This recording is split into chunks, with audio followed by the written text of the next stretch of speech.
new case to go through tonight. So that should be fun. New supplier. Never bought off these sellers or individuals before. So we shall see what kind of condition they're in. And if they're good, holy cow, it's a good deal. It's a really, really, really good deal. It might be the cheapest case of MREs that I've bought, like, as a buy it now price. I've won a couple way back in the day, like 2016, 17, that were cheaper, but that was at an auction. That it wasn't a buy it now price. What I'm getting at. So these are cheap. Let me see what I paid out the door. Shipping. If I felt like they made a mistake or something on the shipping, because you'll see. I think I give like $2 and some change for the shipping on these, which is pretty wild. All right, let me pull it up real quick. There we go. Purchases. Alright, so show me the details. Alright, so I paid $8 and 53 cents for the shipping and $29.99 for the case. But here, like with this seller, I was going to buy more, and I was going to buy multiples. But whenever I added another one to the cart, which would have guaranteed an A and B, like if you buy 4, you get 2 A's and 2 B's. As soon as I did that, the shipping went from $8.53 all the way up to $40, and I was like, okay. So I just had to buy them individually, one at a time, to get this $8.53. I guess. I don't know. Let me try to make another purchase real quick, just to see.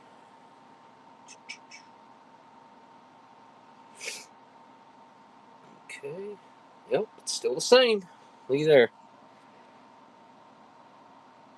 $8.53 shipping, $29.99. I need to buy a couple cases of these and ship them over to Dan, as long as they're good. I think they're probably. I mean, these are pretty fresh. But I guess those first strike rations that I had ended up. Well, the one that I've opened so far, I think I've only opened one. It's pretty weird.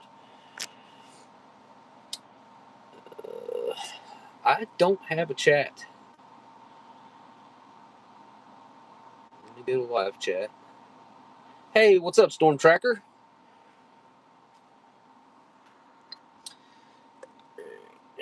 Just got out of the shower. Took a really hot shower. I can tell my cheeks are still red. Okay. So, what was I doing? I lost track. I don't know. The advertisement that he's got up says less than $2.50 a meal.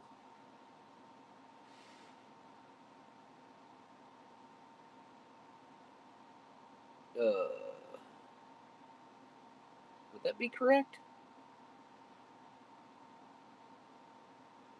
12 into $30 if you don't count the shipping. Be 2. It'd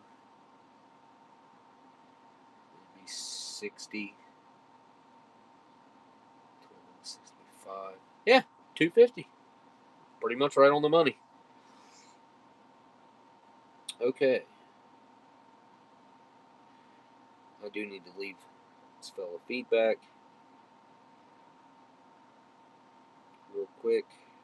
Positive.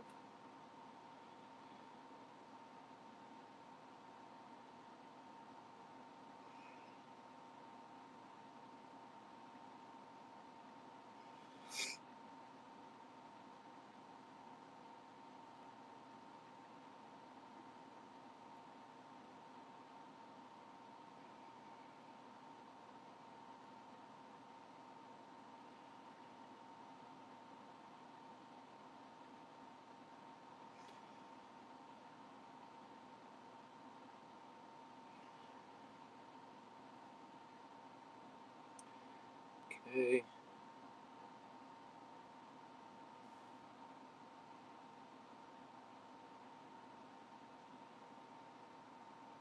I'm not leaving any videos or anything.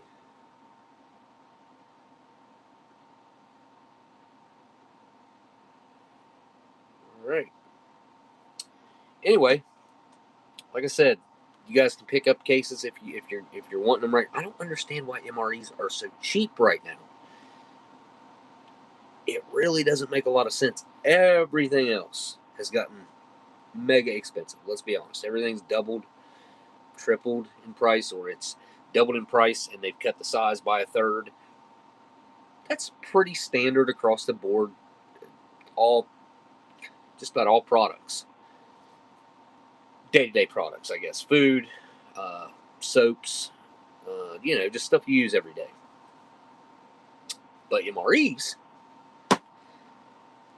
so, a couple years ago probably, you couldn't touch a case usually for less than like 69. If you were lucky, you'd find a case for 60, which even at that price, like $5 a meal, there's nothing wrong with $5 a meal. Like, that's a pretty decent price, even at $5 a meal. This is half that. I am not complaining. Even if these are heat stressed or whatever, like all the side items and just everything else, you can't lose by buying at this price. I feel like there's no way, unless you open it and there was a mouse in there or something, and he'd eaten everything, sitting there with his belly out, like smoking a cigarette. What's up, Rock Reviews? I'm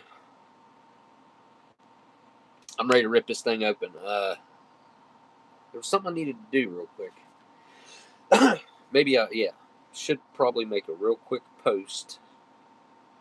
I don't think I've made any post except earlier. I was like, I'm going to go live tonight. I think that was before I got in the shower.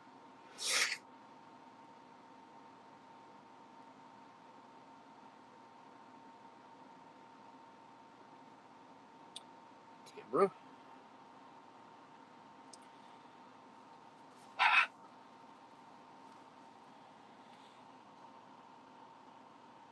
Okay.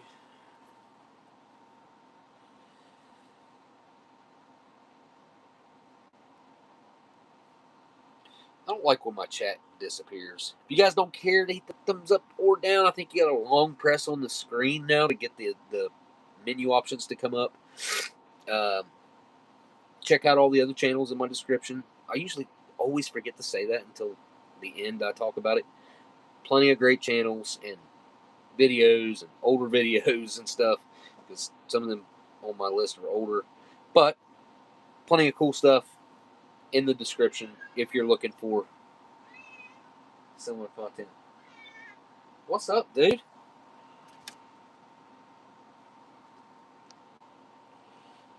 Hey, right here. Say hello. Right here. Hi. What's up, buddy? Here. Get me. There you go.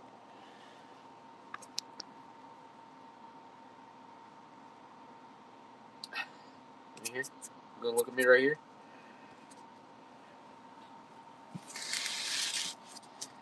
Alright, let me get this post done right here real quick, buddy. Share. Copy link. And we'll go make the post. Select the photos. Yep. Done.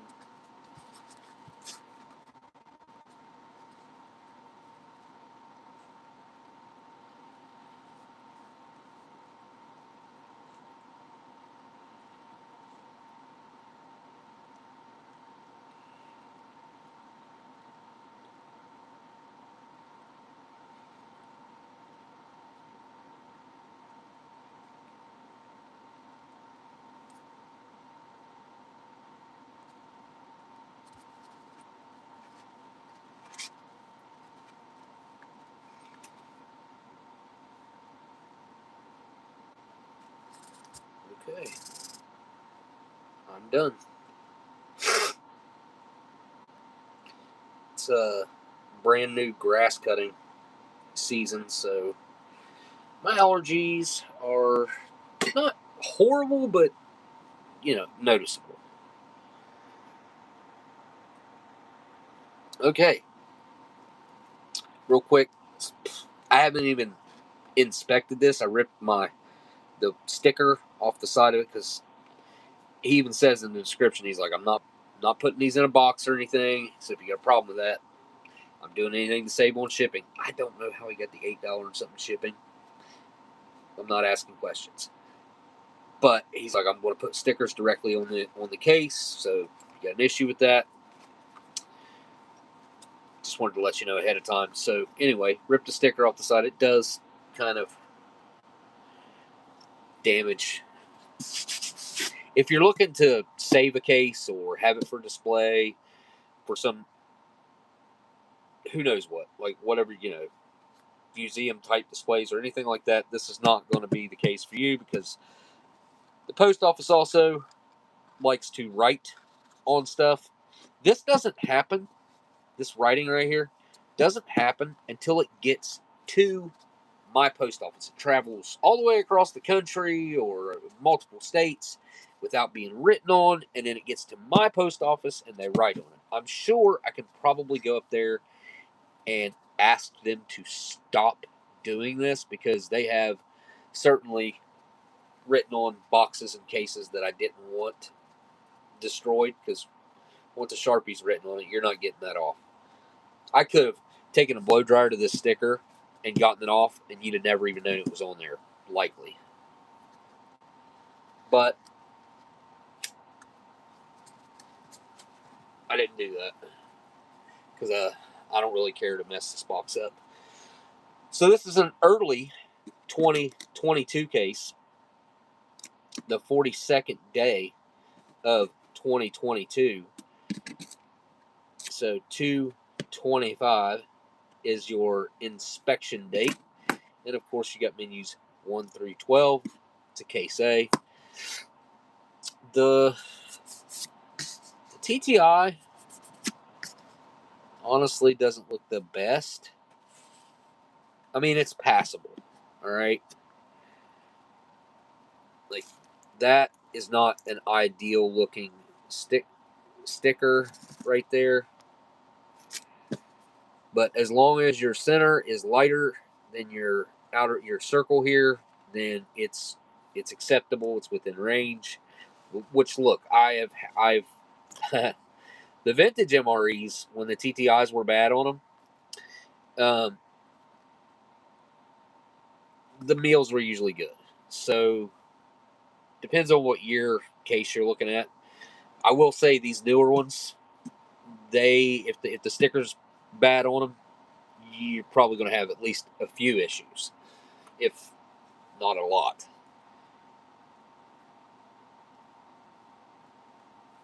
All right. Here are our specifics about this case right here.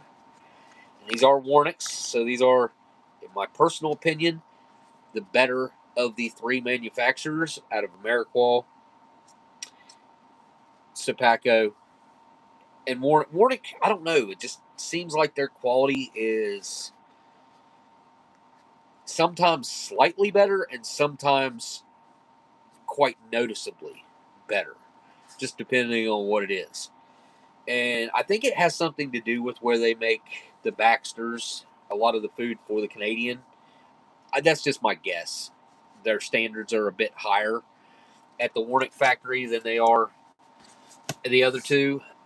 And when it comes to Sepaco and Ameriqual, they are pretty... No, dude. Why? Why are you dead set on being on the table?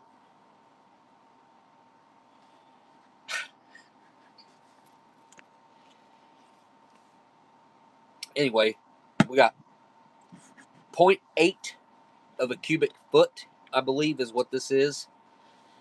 And I think that's what the CU, the cubic foot. 20.7 pounds. Obviously made in Cincinnati, Ohio, which is only... I can be in Cincinnati in about 2 hours and 20 minutes in the actual like the outskirts of the city. You can see the city. All right, buddy. Gray guy, you got to get down, bub. You got to get down, Bubba. I want to get this case opened. Okay? Come on, bub. Come on. Come on. Come on. Come on. It's all right. It's all right. No. There you go. That's a good boy. All right.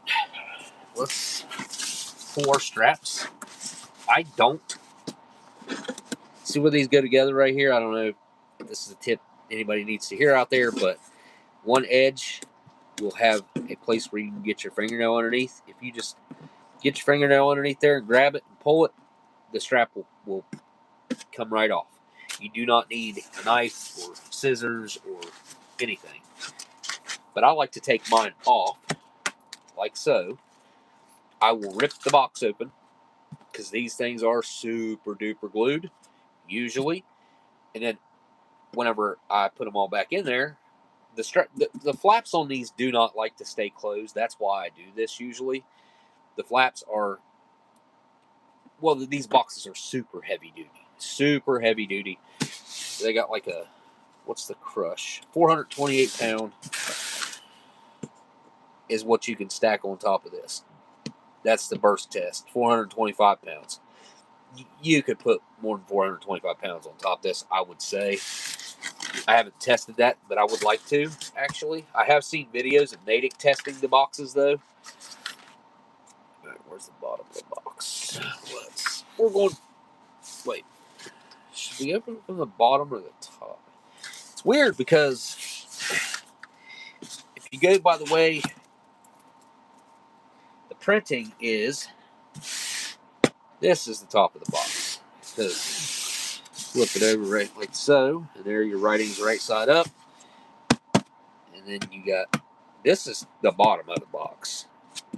I've opened enough MRE cases to know this is the bottom. But this case was printed incorrectly. I mean, I guess you could call it an error box, because this should be over here, and this print should be over here. And you can tell, like, the top usually does look a bit different. See how tight that is? I don't know. They look different, and they feel different, the top versus the bottom. And I had planned on opening the bottom, so we are going to open the bottom, which is this end. Am I zoomed out? Yep, I am. I'll be daggone. Here we go.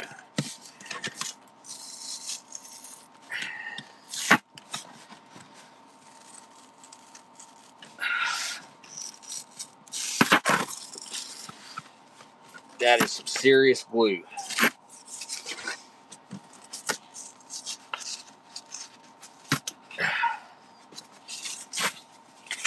There we go. Some excess cardboard on that one. I have to flip it around, get a good grip on it.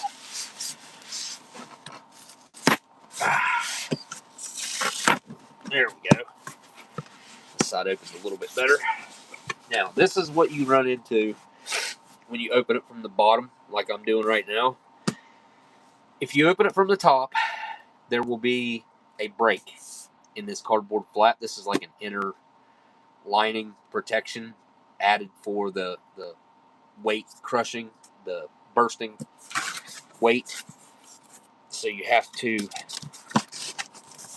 lift up in the center, and then I just start pulling them out like this, because to get that flap underneath there, you got to take some meals out first. So 2022 case A, we have, starting off with one of my least favorites, spaghetti with beef and sauce. Menu number 4.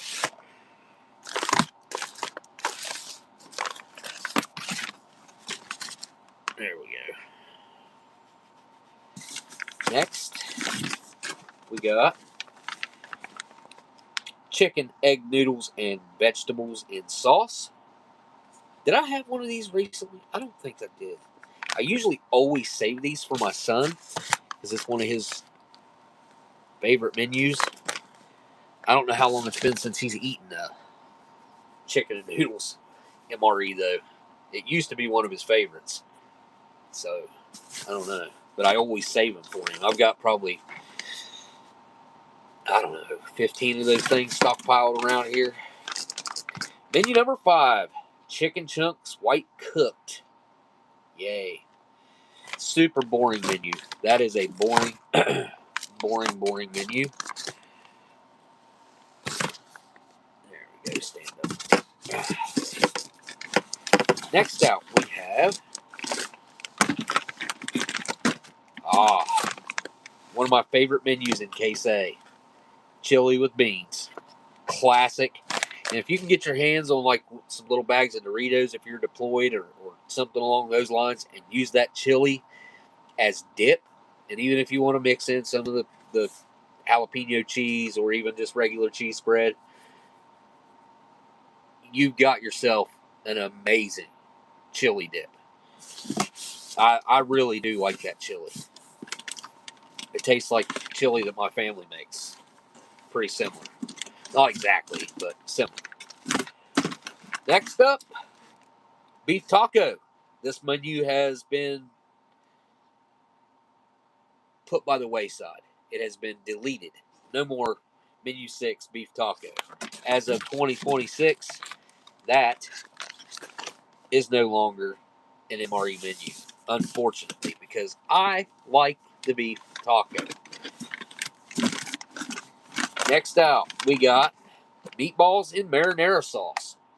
Fantastic menu. The fantastic main. I don't know about the whole menu, but I think meatballs and marinara sauce is usually pretty good. It's got some good stuff in it. It might even have the chocolate peanut spread, if I'm not mistaken, in 2022. I could be wrong. Still having trouble getting in here. Menu number 10, Chili Mac. Great menu, again. The macaroni does pretty well mixed with the chili. That's just a personal opinion of mine, but a lot of guys do like Chili Mac, so it's one of the more popular menus. Menu number 11, cheese pizza slice. This is a vegetarian menu, and you got your cheese pizza. I think I had one of those recently. It's the first time I'd ever had the cheese pizza. I think I had one recently. I don't know. Maybe I didn't. This is also a fantastic menu. Classic. This and spaghetti have been around since the very beginning, 1980. The first MREs that were ever made. Beef stew. Classic. Now, the recipe has went through some pretty major changes, but it's still pretty decent. Next up, we have menu number 2, beef shredded in barbecue sauce. Pretty good menu. Doesn't really compete with the Canadian pulled pork, but that's kind of what it's equivalent to, I guess you could say. That's like beef barbecue, and that's pork barbecue up there. And last, but maybe least, no, chicken chunk probably. But anyway, we got elbow macaroni in tomato sauce. I'm not even sure I've ever eaten this menu. I don't think that I have. I think I always kind of avoid it. Huh. Well, that's it. That's all. Oh, no. One more. My bad. Menu number 7. Beef strips in savory tomato-based sauce. Menu number 7. I had this one recently. I was not impressed with that menu. A lot of people have raved over it. I'm not one of those people. I mean, it's edible, but it's not great.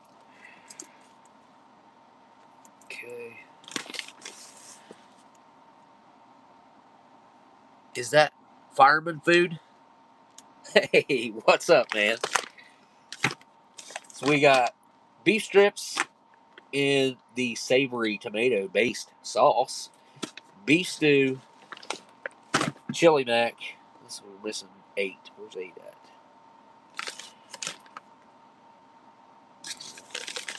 6 can go over here. 10 can go up there. 2,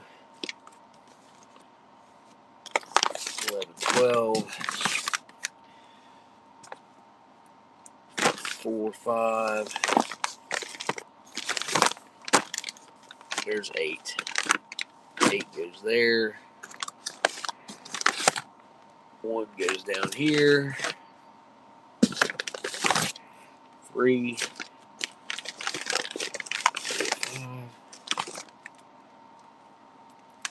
10, 11, 12.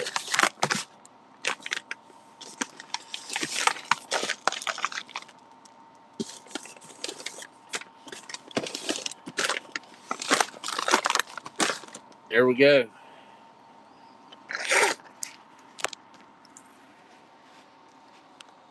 Less than $40 shipped almost to my door. Like, come on. That is a killer deal. Killer deal. Let's pick a menu and find out if these things are decent. And I would recommend you guys getting some if they're decent. Even if they're just decent. They ain't got to be great. They ain't got to be perfect. Because, again, $2.50 a meal. I'm here. Hello. What's up, Will Cox? Is that what it says? Will Cox. What's up? Jason Young, Scotch Bonnet Bell Peppers. Just ordered today some spices from Jamaica. That's exotic. Getting bold with it. You got some Scotch bonnets? Oh my. I want to talk about that's a hot pepper. That is a hot pepper.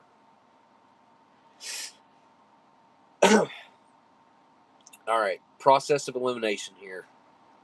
It is too hot for chili. I do not have my air conditioning on, but it's warm in here. I might end up turning it on tonight if it doesn't cool down some more in here.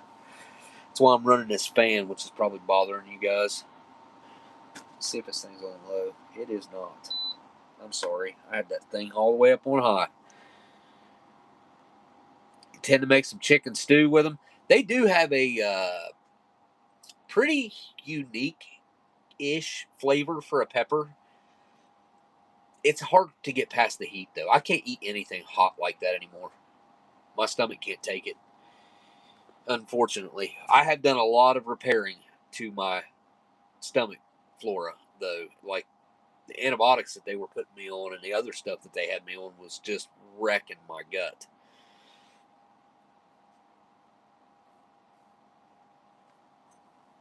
Talking about using that chili as a dip makes me want to eat the chili and use it as a dip.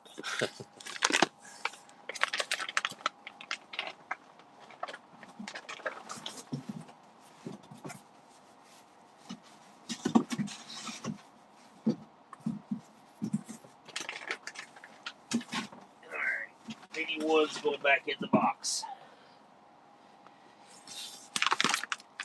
Barbecued beef.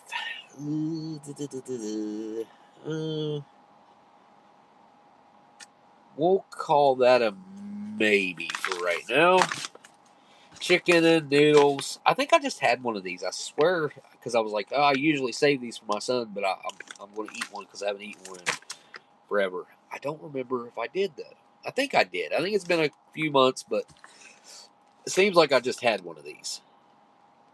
And I have no idea what is in these other than the main. I didn't look these menus up. Sometimes I like to know, sometimes I don't. It just depends. Spaghetti, nope. Nope. I went down that little rabbit hole not too long ago, too, and I'm like, yep, I remember why. I can't stand this menu. The spaghetti's like gelatinous. It's just not my thing. I'm a texture eater. And I don't like noodles that are overdone, and they're always overdone. Not always. I've had decent noodles out of rations before. Spaghetti's usually overdone. Usually. Again, but not always. There's always exceptions to the rule. Chicken chunk, no. Boring. Chicken chunk. Beef taco filling. I'm going to say a maybe on that one. So we got 2 maybes here so far. Beef strips. Yep, I just had that one recently too.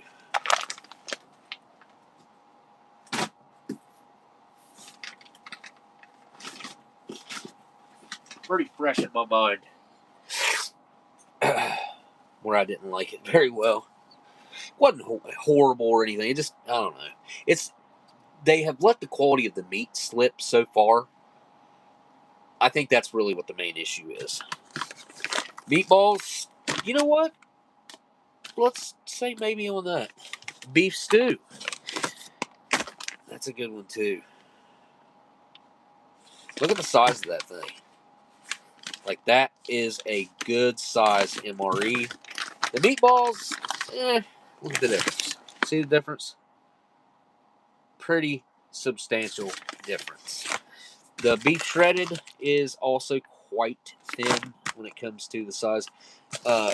Chili mac, big meal. Big meal. Just like the beef stew. Very similar size-wise. Heck, chili mac might actually be bigger than beef stew. Heavier, too. Cheese pizza. I'm pretty sure I had this one recently. And this is, you want to talk about a skimpy meal. This thing is paper thin. It's got crackers in it. Look at that. There's definitely some MRE crackers right there. Huh. Why? It's cheese spread or something. And then we got the elbow macaroni and tomato sauce, which is what I would call the vegetarian version of chili mac, except it's not really chili. It's really just a it's not even like Chef Boyardee. It's, what's it like? It's just it's a thin red sauce. It's pretty light, thin red sauce when it comes to the elbow macaroni and tomato sauce. It has been a long time since I've had this one. It's been a good while since I've had this one. Doesn't seem like it's been that long since I've had a shredded beef. Beef stew, that's like one of my go-tos, so I end up with the beef stew somewhat on a somewhat regular basis, I would say. So there is what I pared it down to. I pared it down to half of the meals, 6 of them. The meatballs is a classic, but like I said, it's pretty small, pretty skimpy. It feels like maybe there's a lot in there though. I don't know. Evening, Jay Watterson. Howdy, howdy. The taco filling with the elbow macaroni, and you end up with almost chili mac. If you take the chili menu 1 and put it in here, I bet you it'd be pretty similar, actually. I think the last time I had one of these, there's a pretty substantial difference between the two. I mean, they're the same style of noodle, I think. But the way that this doesn't have like a thicker sauce and meat with it, I don't know, it just kind of thins out. And it seems to be somewhat overdone, like spaghetti.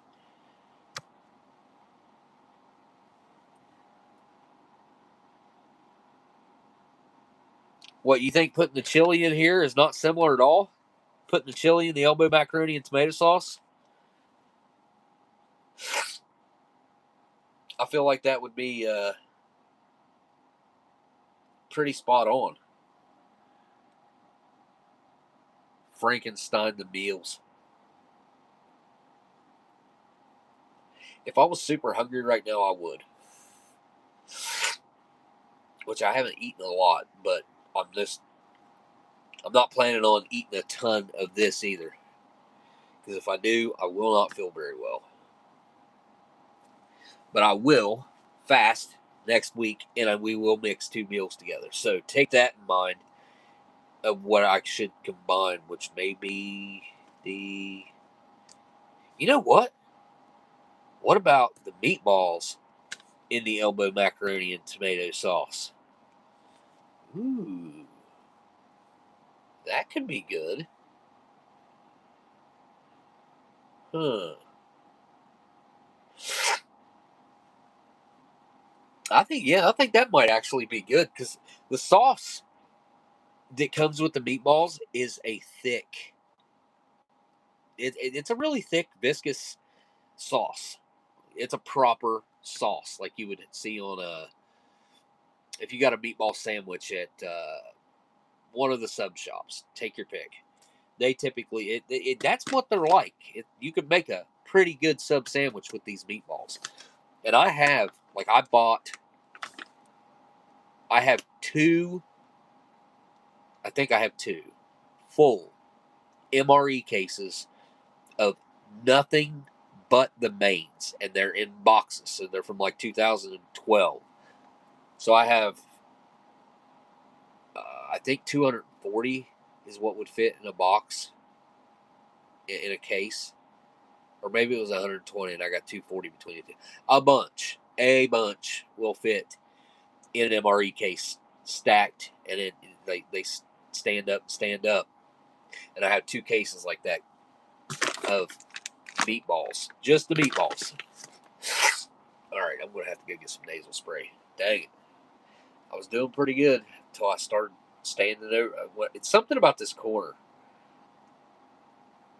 that I film in. I'll be right back. Let me go grab some nasal spray. I haven't used any in weeks.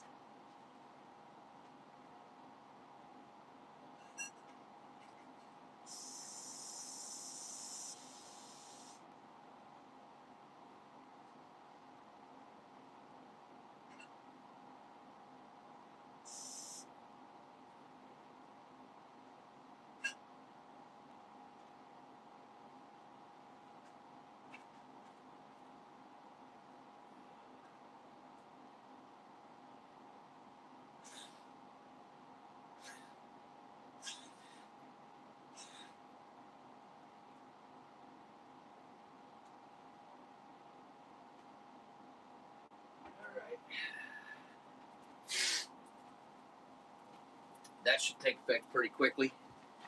Use some name brand Afrin. All right. So I kept seeing. I do have a lot of meatballs. Lots and lots of them. I really do. I can't wait to dig out all my inventory. I am so looking forward to see. I'm in a way. I'm looking forward to seeing everything I got that I've saved up over the past decade plus, because it's been many years that I've been collecting vintage MRE food and somewhat current MRE. At the time, it was current. I mean, I was looking today at a case that I have in there in my kitchen, stacked on top of 2 British ORP cases. Is a MRE case, and that MRE case is from 2013, I think. I don't know, but when I got it, I remember it being super fresh. Like, I was excited because they were super fresh.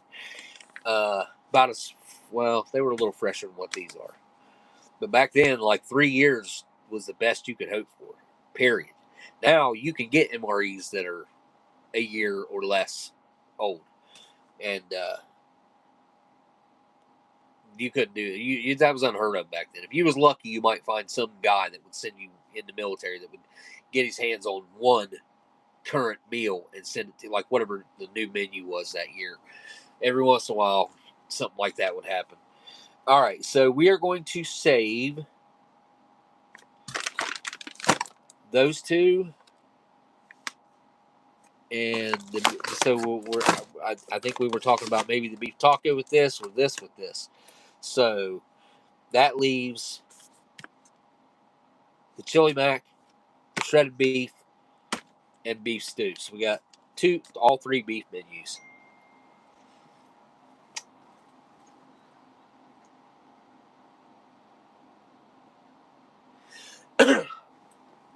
Fireman Food, I will certainly send you a link to. Actually, you know what? I can do it right now. Hang on, just once. I'm just going to text it to you though, or unless you need it to be an email. But I will take care of that right now. Here, I'll just flip the camera around so you guys ain't just staring at non-moving meals there real quick. I'll hook Fireman Food up with the link.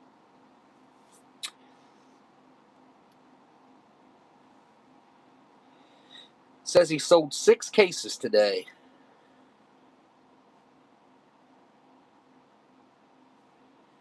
Same phone number, I assume. Let me know if that came through.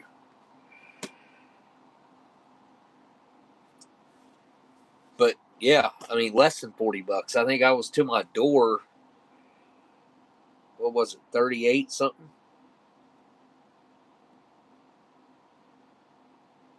38.52.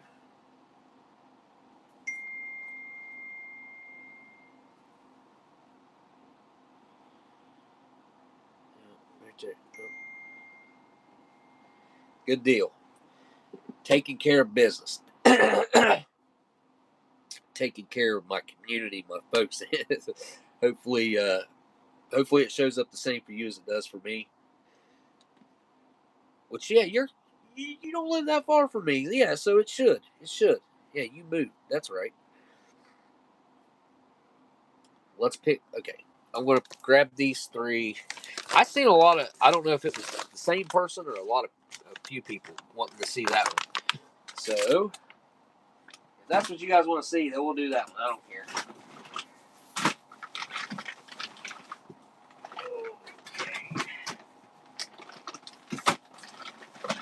Those 3 are right on top. We're thinking studying crab and lobster foods and various meats. Camel jerky. I've had camel. I've had kangaroo. I've had, of course, gator. Everybody's had gator. Um, I've had a lot of people send me jerky from different places in the world, exotic jerkies. Let me tell you something. Most of them taste like jerky. There's not a whole lot of their bit texture will be a little different, and some of them will be more. What's the word I'm looking for? More gamey, like more iron flavor to it. But other than that, it comes down to the craftsman that creates and makes the jerky, if they're any good, and what spices they use. Marinades. Is this the one we want, or do we want to see the chili mac, or do we want to see beef stew? Beef stew. Check the chat. Could stare at MREs for hours. I have stared at MREs for more than hours, days. I've stared at MREs for actually maybe years. Actually, at this point, I just said actually. By this time, actually, they used to be a bad habit that I had. I used to say something else all the time too. I broke my habit of it, but I think I still do slip back into bad habits on occasion. I do not like to say I think that really hurts my I don't know, my vocabulary presence. When you say I feel like that means that you are stumped. You don't know what you should be saying. You don't know where you're going with what you're saying. And you might not even know what you're talking about. That's not always true. That's just, some people just have a bad habit of saying, There's this one guy that I watch. I'll mention his name maybe in a minute. But there's this one guy that I watch, and he has two extremely horrible speech pattern habits that drive me crazy. I didn't used to notice it a long time ago. I don't think he had it a while ago, a couple years ago. I think he got popular really quick, and I think, I don't know, it changed the way he formats his speech patterns. Whereas I took everything really slow, and when I first started off, I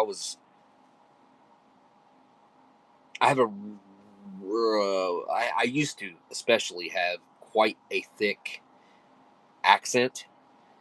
I have worked on that over time, but back when I first started, I didn't text properly. I did not. My speech was I had a pretty heavy accent. I couldn't hear it, but people told me all the time that I had a. I'm sure I still do. But there's nowhere. It cannot be anywhere near as thick as it used to be now, though. Anyways, give me a vote. 2, 9, or 10. Just put a number. 2, 9, or 10. Oh, we got a Chili Mac vote from Rock Reviews. Chili Mac's a pretty thick one. Beef stew also. I picked the two thick meals, didn't I? Beef stew's a thick one. It's a thick boy. Look at that thing. It's got some meat to it. I mean, you can just, well, you can't really. The camera doesn't tell you, but like, that's the difference. Height-wise. Or thickness, I guess I should say. Do I ever get food sent to me? I've had, yes. Answer quick and easy, yes. Yep. I've had a lot of food sent to me over the years. And I'm grateful for every morsel. I'm humbled anytime anything comes in the mail that anyone would think enough of me to send me something, spend their hard-earned money, their time, their effort to take it to a post office or a FedEx or whatever, however they shipped it. I don't deserve that. I don't feel like I've done anything to deserve that. I'm extremely gracious for everything I've received.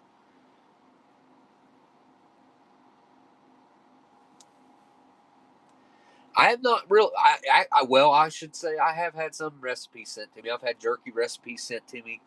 I've had a couple recipes of what to do with some international ration mains.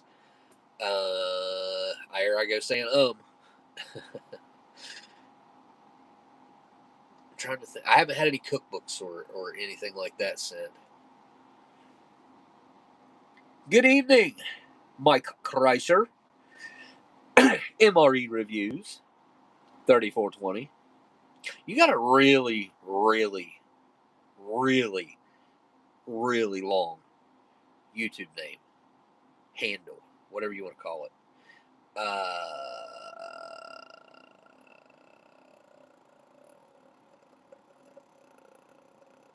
would probably shorten that. Doing the Quagmire. You guys ever seen that episode of Family Guy? Quagmire. It was the Solly, the one that landed on the Hudson. He's like, "What's your record for ums?" He's like, 7 minutes. I think it was like 7 minutes and some seconds. And then he gives him a good example of what he does. Pretty funny. Yeah, giggity.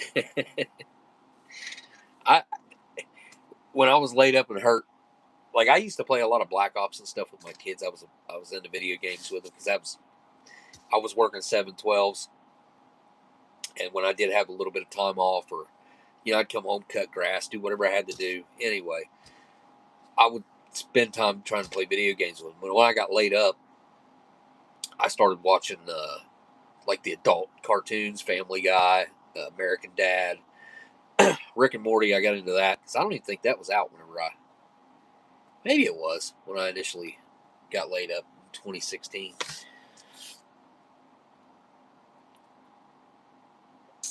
So what did we decide? I seen a 10. I only seen one number. Oh, no, I see a 2. Menu 2 is one of my favorites, which is shredded beef. And Waltham says menu 2. So we got a 2, a 10, a 10, and a 9. So we got 2, a 10. We got 2 10s, 1 2, and 1 9 so far. Going back, so we got 2 9s, 2 10s, and 1 2 so far. Uh-oh, there's another 10. Why would they take out the fudge brownie from the end? I don't know. The fudge brownie is always. I got a negative opinion of the fudge brownie. It hasn't been good. Well, it wasn't a fudge. It's just brownies. They plural, more than one. Back in the day, it was brownies. I think it might have been. Was it fudge brownies? It might have been. No, it was brownies chocolate covered, wasn't it? Anyway, back in the day, even I can't claim to have ever had a good chocolate brownie out of a ration. There've been some edible ones, but nothing ever really all that great. So I think we are on to. I think we're menu 10 is what it's looking like. Does that look right to you guys? Going back through the chat, does menu 10 look right? I think it got the most votes. So going back through here, well, nine's got quite a few. There's another 10, another 10. Yeah. We had a beef barbecue there. Another beef barbecue there. Oh, Nathan, what's up, dude? Nathan Stickney. Good to see you in the chat, dude. Really, really it is. Good to see you. Still kicking and all that. Woke up another day. I'm happy to be here another day.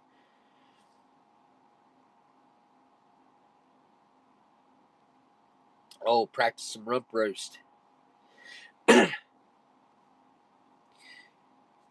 Fireman food. Did that price come up right for you? I hope it did. Case inspections of 2025. Yes.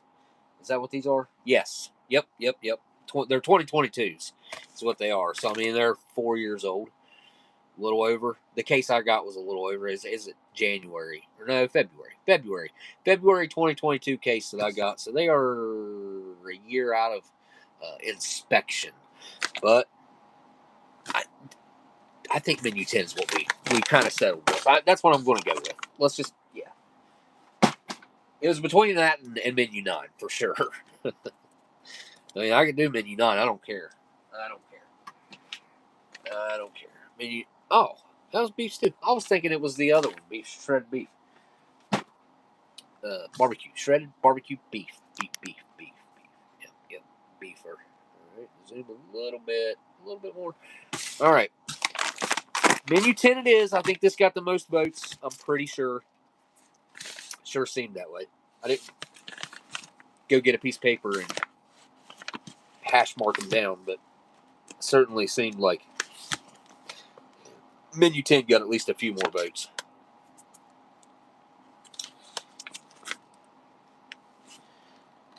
Nope.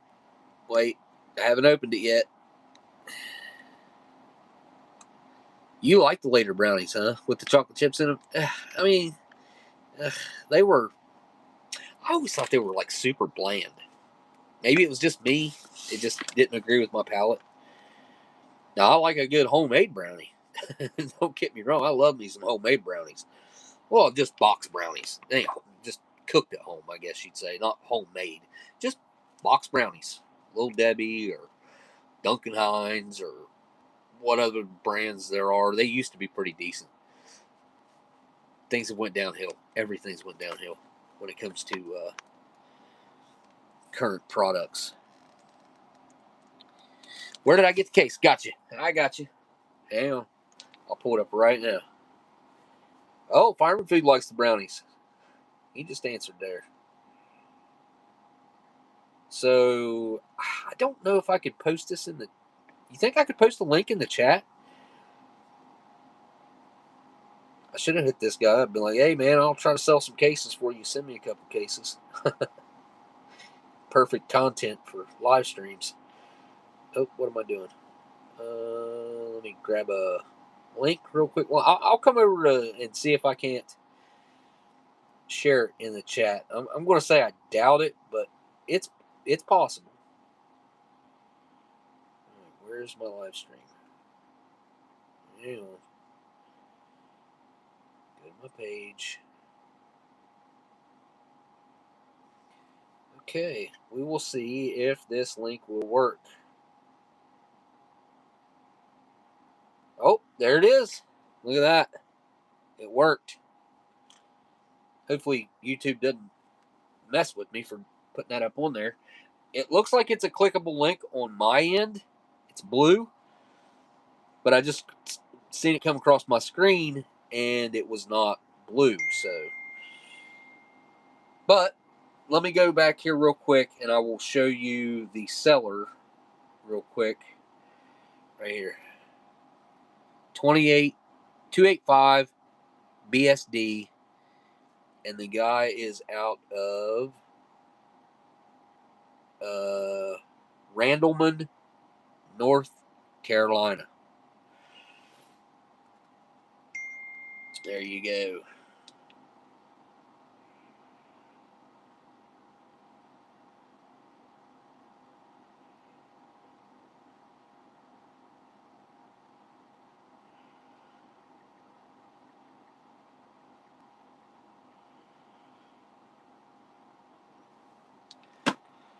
All right.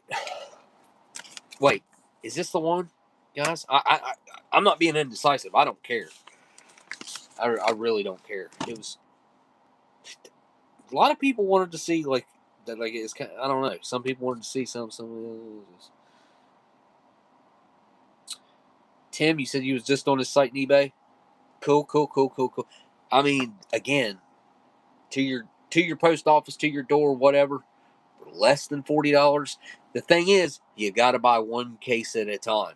Because whenever I put one more case in there, shipping went from $8.52, I think, went to 40 some dollars. So you just got to buy them one at a time, and then you keep your shipping down that way. So, all right. Am I feeling Chili Mac? I guess it's kind of been so even that I can just kind of pick. Yeah. I think this will be good because next week we're going to try to mix something with the elbow, either the taco or the meatballs, or maybe even the chili. Maybe we'll mix the chili with the elbow and see what happens. I think I even might have a loose pack of chili. Do I have a loose pack? I might have a loose pack of chili. If I didn't eat it a few weeks ago. I don't know. Here we go. Let's see if pickle seals will work. Oh, yeah, it's going to work. Here we go. All right. These are 2022s, just a little bit after, like, the better era. I think the better era ended around 2019-ish, 2020-ish. First things first, the classic. Oh, they're vegetable crackers. I was going to say just MRE crackers. Nope. These are vegetable crackers. Made in 2021, the 316th day of 2021. So these are a little older. Wait. Yeah, this is a 2022 case. Yeah, okay. I was thinking it might have been I don't know. I was thinking 2021 case. Look at that in a minute. Well, that's interesting. Look what they done there. Huh. Weird. Here is our handy dandy, a flameless ration heater for heating up your meals in the outdoors or on the go. We will not be using that. I'll be using my stove. What in the world? It's a weird looking and feeling pack. So carbohydrate electrolyte beverage powder, orange. Not bad. Not a whole lot of powder in there. What's our powder weight? Those last 2 drinks that I had in the first strike rations were horrible. This is not going to be like that. I can already tell. 0.85. I think those are like 3.2 ounces or 3.5 ounces of powder, if I'm not mistaken. It was a ridiculous amount of powder, though. Like more than what you get in the old hot cocoa powder. What do we got here? Teriyaki beef stick. This is the 3rd week in a row we have gotten a teriyaki beef stick. That reminds me. Let's check our experiment. Here we go. These were opened. So the one, the what is it? The cheap Bulls brand. Look. Yep, that's starting to mold. Right there too.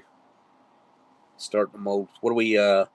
2 weeks since I opened this. I did eat some more of it because I should have ate it all the way down. I could probably still eat this end. I don't know. It's got mold on it. I don't know. It's just started to mold a little bit. And then we got this other one here that's the Bulls brand. This one right here. This is not real. That's not food. That is open. That should be going bad. You know what I'm saying? Bulls. These are the same item. Teriyaki beef sticks.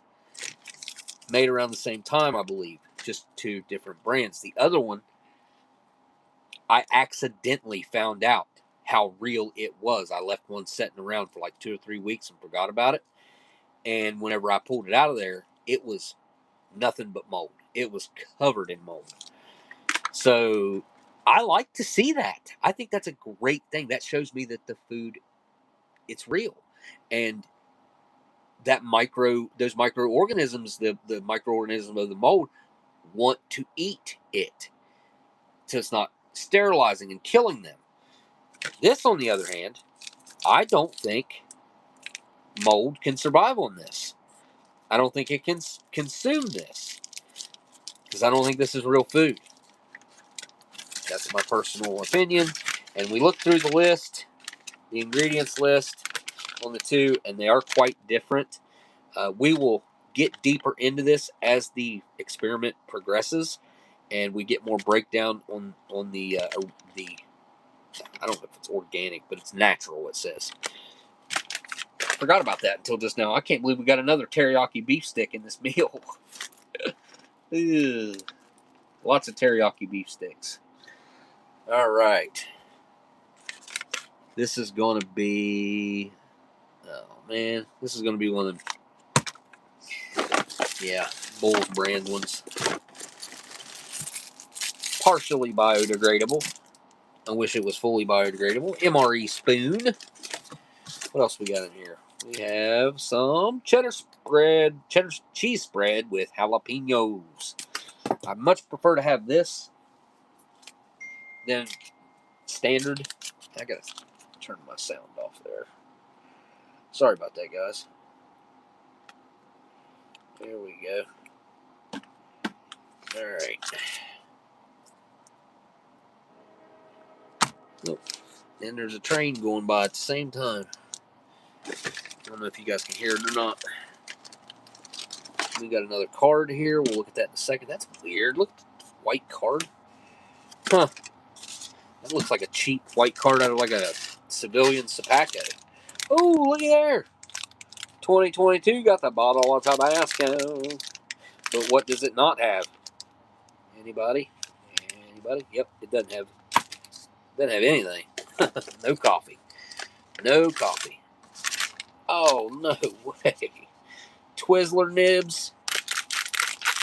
I haven't gotten these things in ages. It's been a long time since I got. It's been a couple years since I've gotten Twizzler nibs. So I haven't had this menu.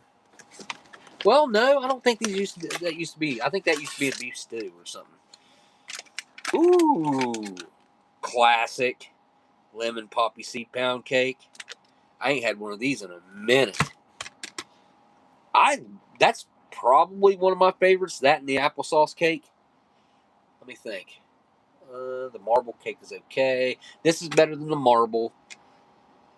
This, depending on if you have like applesauce or jelly or something to go along with the applesauce cake can be pretty good. But the lemon poppy seed pound cake, it's refreshing. I like the lemon poppy seed pound cake. That's what I'm getting at. And last but not least, we have our chili macaroni. 8 ounces of that bad boy. Half a pound of chili and mac. All right, here is our ingredients list along with the nutritional information for our chili mac. Ingredients are water, cooked beef. Oh, cooked beef patty crumbles. So it's kind of like a Wendy's situation. They use beef patty crumbles. Get away out of the parentheses. Textured vegetable protein. So they're... All right, so where do the parentheses end? All the way down after salt. So beef, water, textured vegetable protein, soy flour, caramel color, and then salt. That's what's contained in the cooked beef patty crumbles. Then we've got enriched macaroni, semolina, wheat, egg whites, glycerol monostearate, niacin, ferrous sulfate, thiamine, mononitrate, riboflavin, folic acid, tomato paste, contains less than 2% of concentrated crushed tomatoes. Really? Salt, soy lecithin, chili pepper, garlic powder, modified food starch, dehydrated onions, and brown sugar. Less than 2%, huh? You know where it says less than 2%? Does that mean that one of those items can be up to 2% or less? Or all of those items added together make up less than 2% of the entire meal? I don't know. I've wondered that for a long time, and I've never researched it to figure out. Because even in day-to-day life, I mean, you look at the bottom of the list, you look at Kraft macaroni and cheese now, and guess what? Cheese makes up less than 2% of Kraft macaroni and cheese now. Seriously. People need to be complaining about that. And then we got our weird sleeve here where they Sharpied out chunk light tuna lemon pepper flavor. Ugh. Wait. What? That's weird. Huh. Okay. So that's what this is for then. Was they just printed these up instead of actually printing out a new sleeve, and then they threw these sleeves in here so that you had something to heat up in. Huh. Interesting. Alright, I gotta clean up. Well, I just knocked this cup over.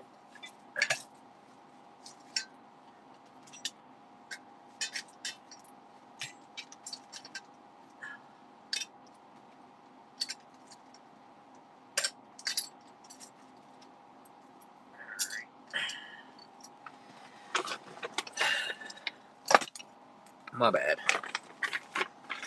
After I get done eating, I'm going to dump out my spoons, and we're going to look and see how many spoons I've got, because all these spoons that I have right here, I have more too, but this is just one cup. But we'll see how many spoons are there. That's how many rations that I've done at this table. And I have emptied this cup out. It's been years, but I emptied this cup out before. But I've just kind of let it go. And look at this. I've got a bouquet of ration spoons. Everything from Australia to Poland to Thailand to Croatia to, you get the point. Anyway, let me go through this in some boiling water. I only want it to be in there for 3 minutes. So, let me look at the time. All right, be right back. The time says 74. I will come pull it.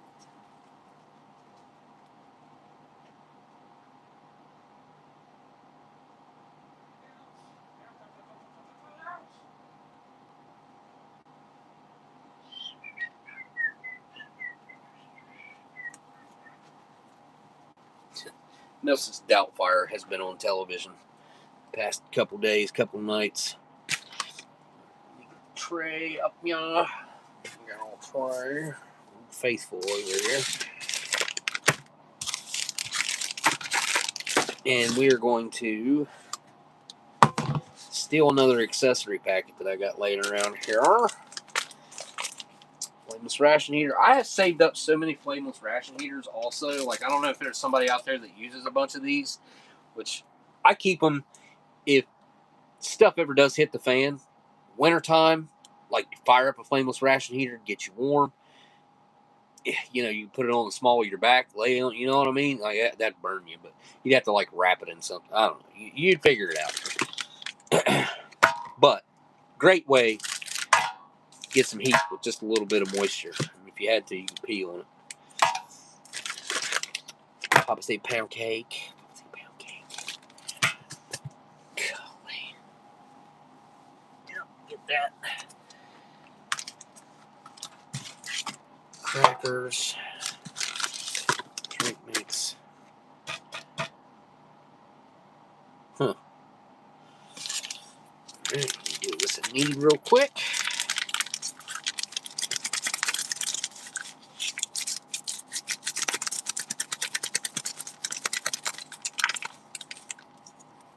Okay, that should be good. Drink. I lost my Pink Floyd cup. Last time I did a live stream, I went to look for it and couldn't find it. Start with the orange drink mix here.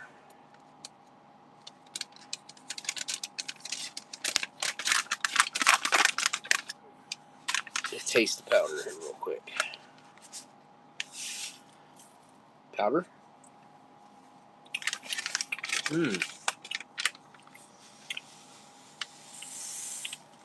Okay. Well, that's better than Tang. Tang has like a weird aftertaste, like an artificial sweetener kind of weird aftertaste, I think. So they put something in it that, in my personal opinion, has a weird aftertaste. What do you guys think about that whole going around the moon thing? I'm curious. I want to see what you guys have to say in the chat about Artemis 2. What happened to Artemis 1, by the way? Original Artemis. Water. What the heck? I know I grabbed a bottle of water. Oh, there it is. Alright, we will use up. I don't know what that's about. We'll use up this bottle.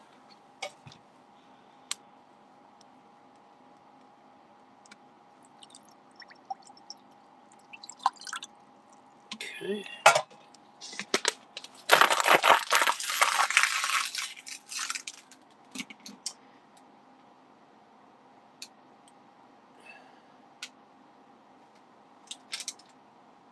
Okay.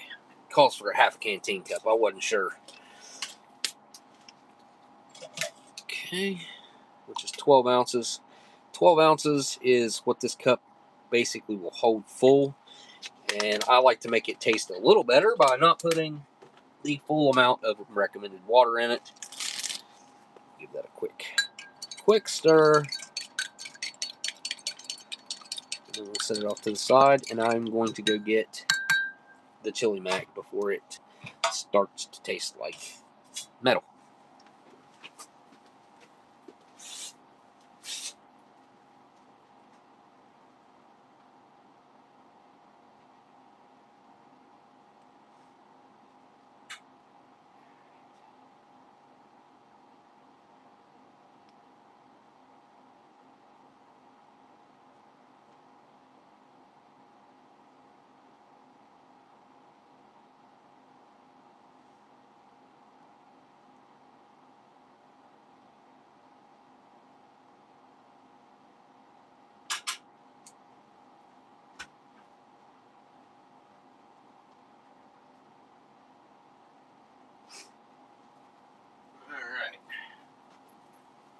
chili mac out here.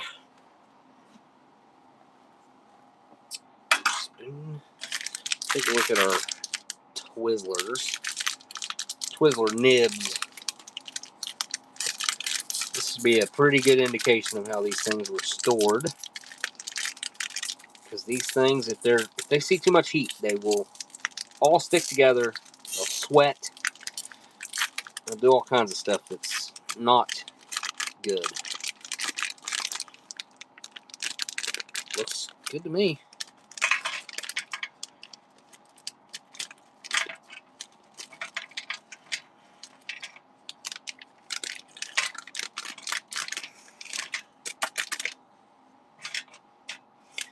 Here they all are. Cherry flavored Twizzler nibs. Candy. Oh, and it's low fat. Here's our calories on these. 220 calories per container. 220 calories in this package. So that means they're using real sugar. They're not using artificial sweeteners. That's a good thing, right? Let's see what our teriyaki beef stick is. There's no indication on the outside of the package which brand it's going to be. I'm pretty sure it's going to be Bowls. Okay. Yep. Dang. There it is. I'm not a fan of those, if you can't tell. It's not my favorite. Not my favorite. Oh, forgot the accessory packet. I'm not even going to open that one. I'm just going to go with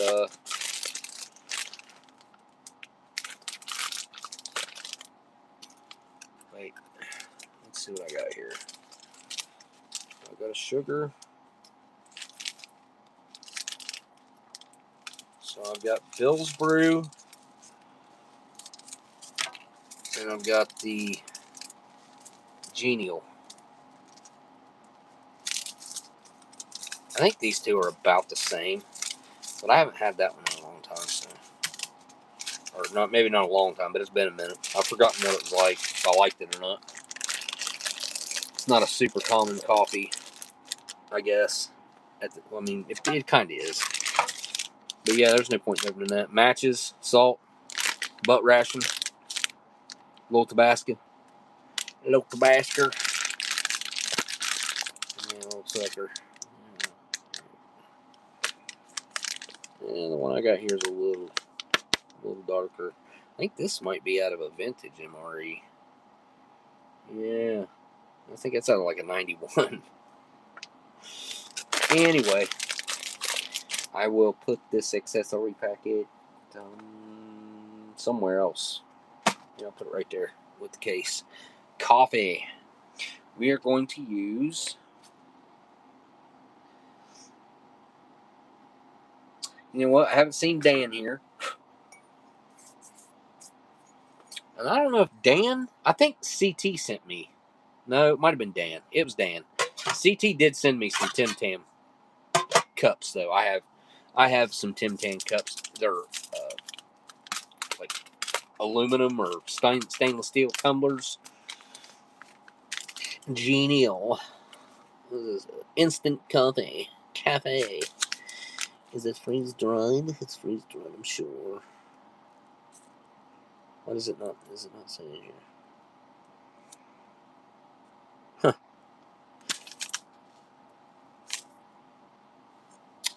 The other one says freeze dried on it, doesn't it?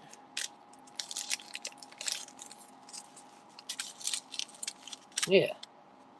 Freeze dried. This feels way heavier than this as well. This is 1.5 grams. This is 1.5 grams. There's no way. I'm here, buddy. But yeah, I sent you that cup. Well, thank you, Dan. I couldn't remember if it was you or CT. CT did send me a couple Tim Tam cups, and I know exactly where they're at. But it's hard to use metal cups. I don't know. It's hard to use metal cups doing this. This doesn't feel like it's got that much coffee in it. I'm glad you're here, Dan. Oh, this looks way, way different than the Bill's Brew. That smells really good. It smells like a really nice dark roast. That is some somewhat fine powder. That does not look to be. It might be spray dried. It's awful chunky to be spray dried, but it's also super thin and dusty over here, so I don't know. Lunch at work here for a good time. Not a long time. I'm hurrying, I'm trying.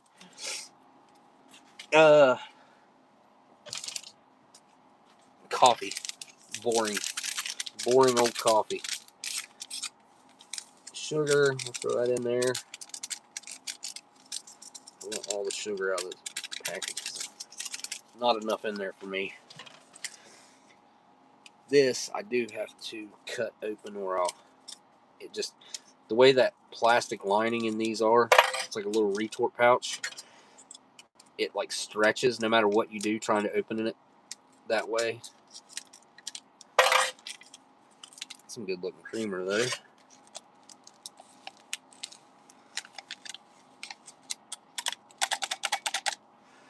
Okay.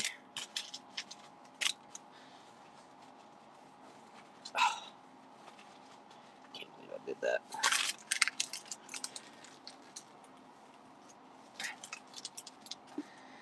There we go. Coffee, I'll go get that in a second. Get our crackers opened up real quick.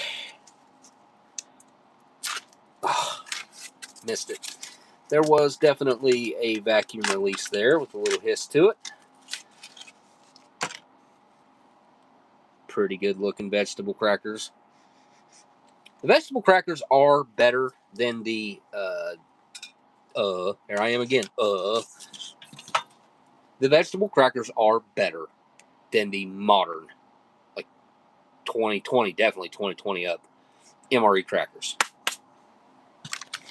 The vegetable crackers are a step above. They're not like a huge improvement, but they are better. All right. Lemon poppy seed pound cake. Let's do the reveal here. Oh, yeah. Look at that thing. Is this a round one? Huh. I don't remember having a muffin top shaped lemon poppy seed pound cake. The last one I had was loaf shaped. These don't show up very often for me. I smell vanilla. I smell the lemon extract. Made my mouth water. That's for sure. I'm not going to eat that crumb even though I want to. Made my mouth water. Okay. Coffee, water, and then we're going to get the main. All right. Be right back.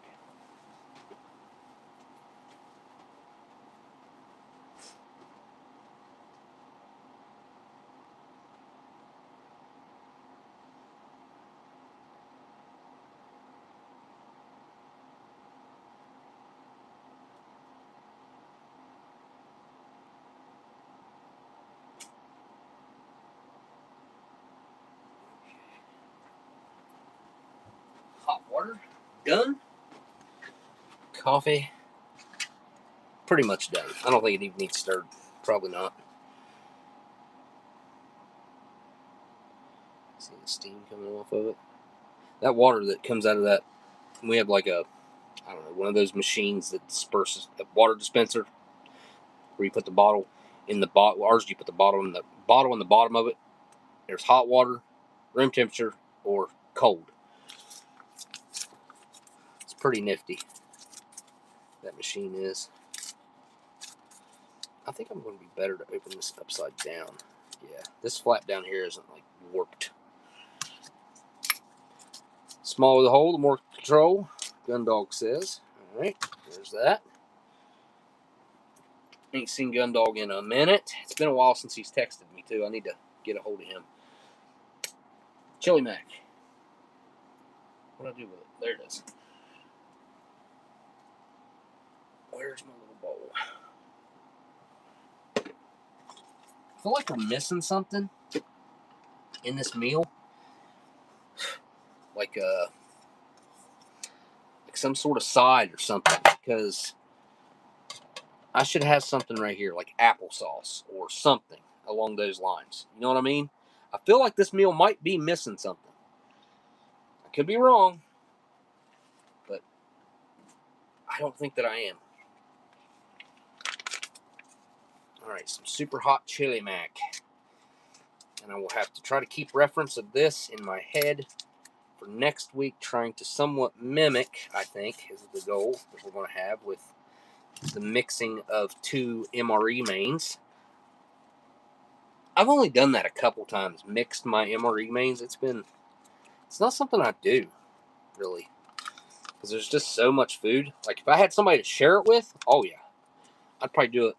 Oh my Lord, that's hot. It should be more runny than this, as hot as it is. Oh, my mouth's watering. It's looking pretty good, if I say so myself. And I do. Yep, that's burning my fingers. Ouch.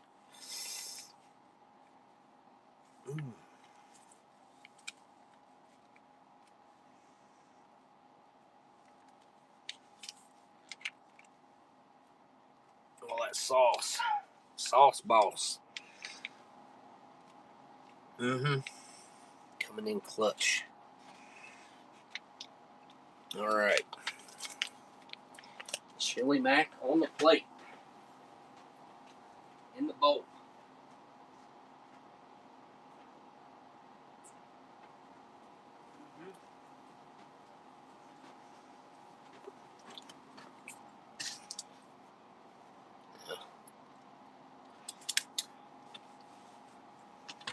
Spoon here. Real quick, I'm going to stir this because I'd like some separated creamer on top there. In Dan's Tim Tam cup, the Australian snacky snack. Tim Tams, I love those things. It's been a while since I've eaten them. I kind of got burned out on them, being honest. I ate a bunch of them.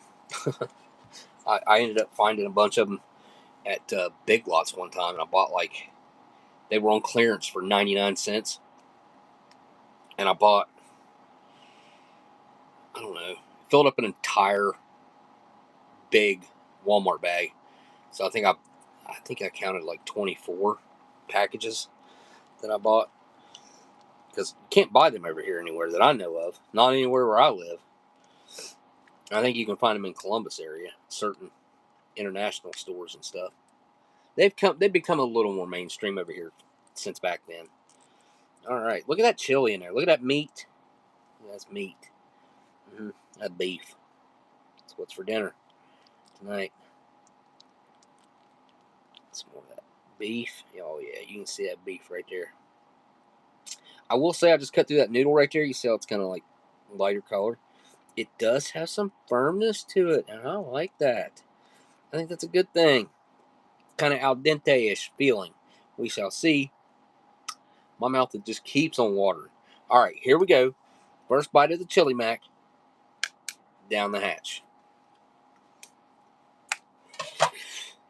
Hot. Hot. Mmm. Mmm.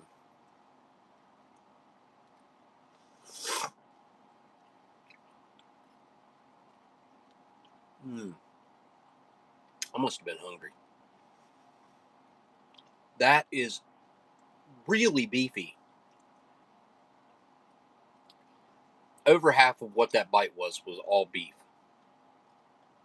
I'd say like 60 to 65%. Wow. So much so that my palate didn't focus on the pasta at all. What'd you say, Dan? I'd come and share an MRE with you? Butcher Commander in Queef says, I've got to provide a DNA sample and my social media history just to get into your country now. Are you serious? Oh my God. Don't get me started. Don't get me started. Because I don't have anything nice to say really right now, so I won't say anything about not in reference to you, but on the topic of, you know, him. Not happy. Let me see what these noodles are like. I got more noodles this time, but there's still a lot of beef in there. Look at all that beef in there. Beef chunk, beef chunk, beef chunk, beef chunk. I think there's as many beef chunks as there is noodles. For real. How does sweet potatoes with carrots sound? Sweet potatoes with carrots. I think I've had that before. I think my mom, I think they had that mixed together when my dad was in the hospital back late October, early November. Like, they were bringing weird vegetables and stuff in. It was holidays coming up and stuff.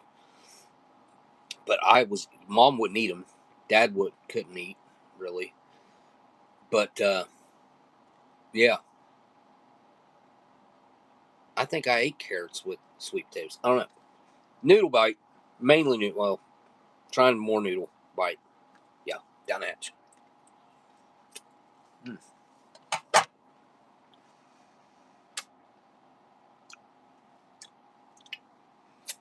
He's the FSR of presidents. I don't think I get the correlation. The gas station food rations.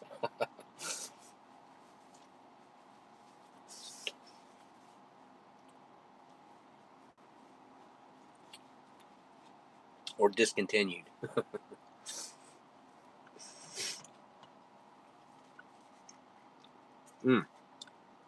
Okay, so that pasta is al dente. It is not overdone. It is slightly underdone. It's got a nice firm texture to it. Not too firm, but firm enough to have a bite to it. It doesn't just like slimily dissolve in your mouth. That's what it's supposed to be like. That's what pasta's supposed to be like. Now, I get it. Spaghetti doesn't hold up as well in the pouches and everything because it's so small. Well, maybe they should use a different noodle and not, just call it something else.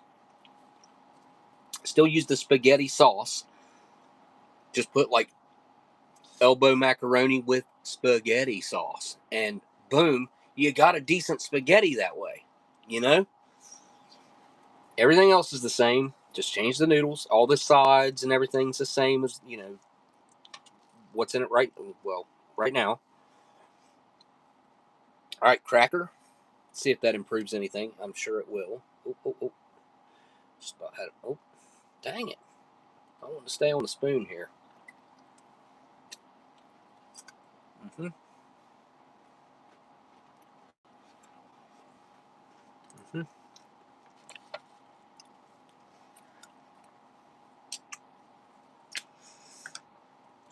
It's going to sound weird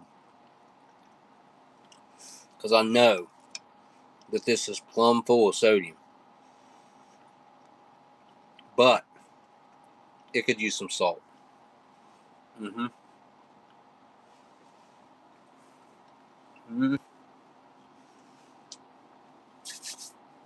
me see if I got any. Oh, yeah. Some iodized salt.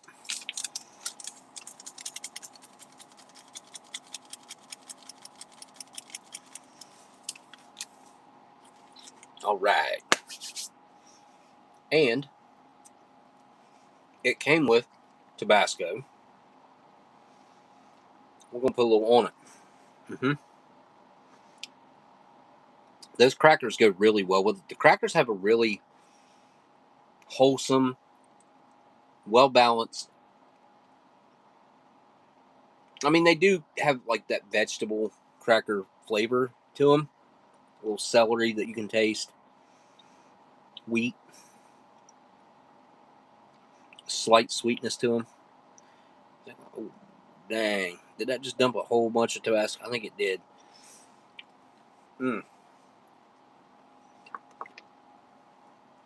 Looks like there's a whole bunch of Tabasco sitting right there. You see all that? Like, oh my lord, yes. All right, I gotta try to mix. I don't freaking know. It's everywhere over here. It's like alcohol. I can see the separation. Big old bite with some Tabasco. Should be good. Should be good. And a little salt.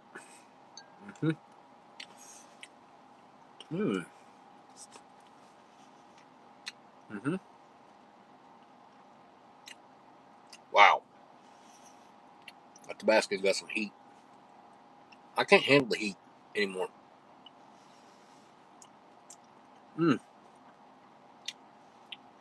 The Tabasco really helped bring out the flavor of the beef. I don't know why.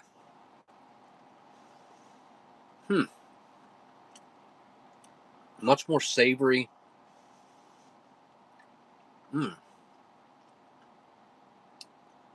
That's weird. I didn't expect that.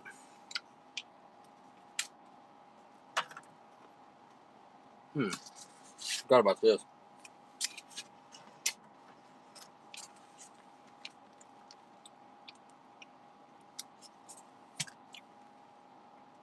A bit of jalapeno cheese and cracker. Let's see how that is.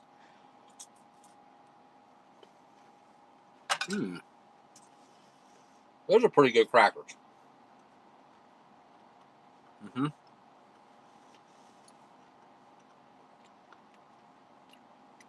Very rich.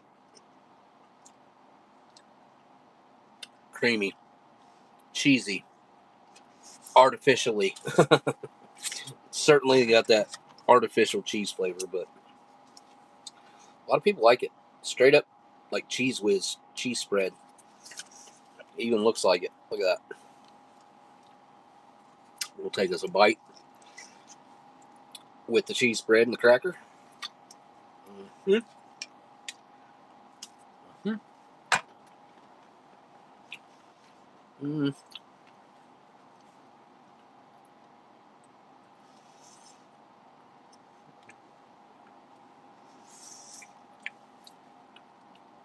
The cheese is pretty salty, so it makes up for like the lack of it. It felt like it needed a little salt, and with the cheese,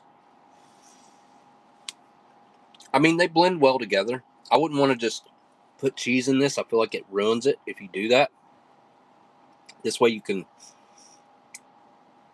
control how much cheese you get in each bite by putting it on the cracker or putting it on your bite, individually. Like this. Don't take much. A little bit of that cheese goes a long way. For real. But yeah, just add a little like that.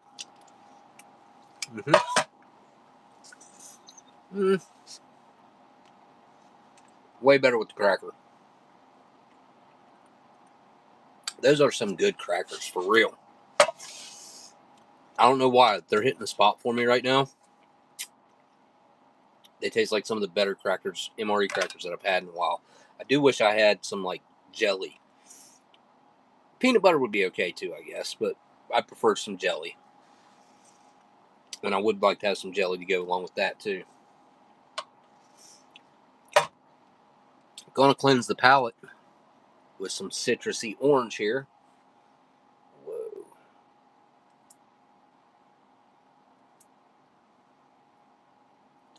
Some floaties up in here, dude. Yuck. I think I got it. I don't know if I come off the spoon or what. I think I got it. Anyway, alright, try this again. Orange. Electrolyte. Beverage base.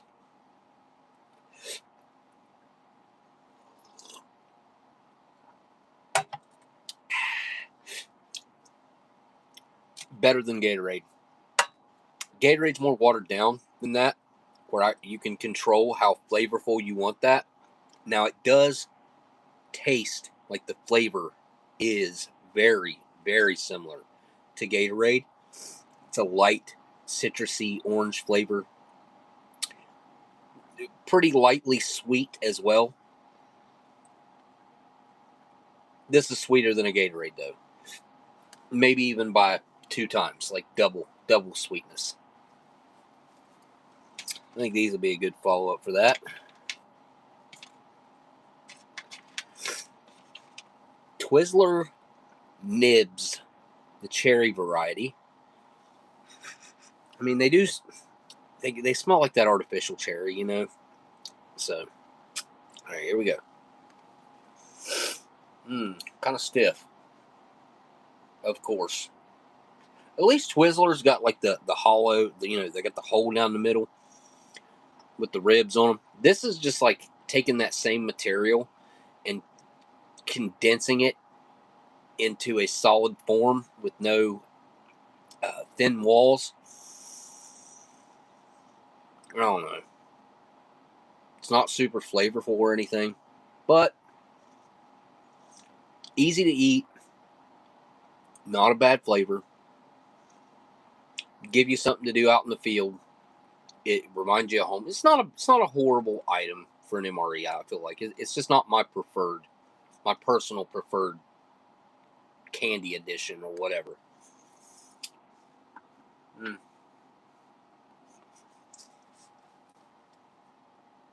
That reminds me of something else too, other than Twizzlers.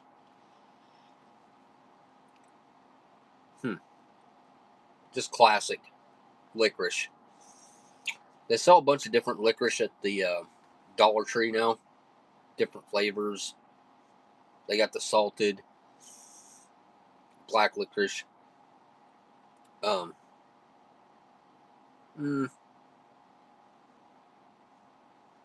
had like the blue raspberry and some other stuff. I can't remember what brand it is. It's been a long time since I had it.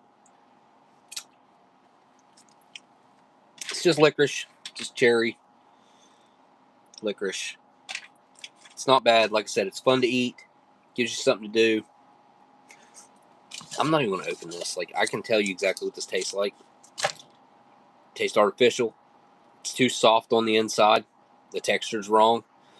It has somewhat of that Penrose sausage flavor if the flavoring is right. But the natural one is, I'm going to say 3 to 4 times better flavor profile wise than this. This is edible if you're hungry. Young guy, and he's like late teen, if he's 18, 19, or his early 20s, is going to eat this and not think a whole lot about it, especially if he's had a long, hard day. So I get it, but they really need to get away from this brand. If they are capable of putting that other brand in, that tells me that they can get that brand at the same price as this one. Now, that company might not be able to meet all the demand, but the Natick needs to ditch Bull's brand and only go with that original. What's the brand name on this? Grayson Natural Farms. For real. There's not really much of a comparison. Yes, they are the same thing, but this is just way, way better. Way better. Flavor-wise, I knew that before I ever even started doing these weird experiments with it. And before I even realized that there was such a stark difference between the two.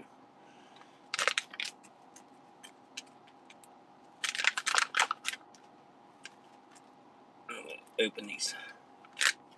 I did it to the other one too. Open it, let the air get to them, so that the testing may continue. All right. For the first time in a long time, let's get us a cross seed. Look at them poppy seeds. Oh yeah, look at that.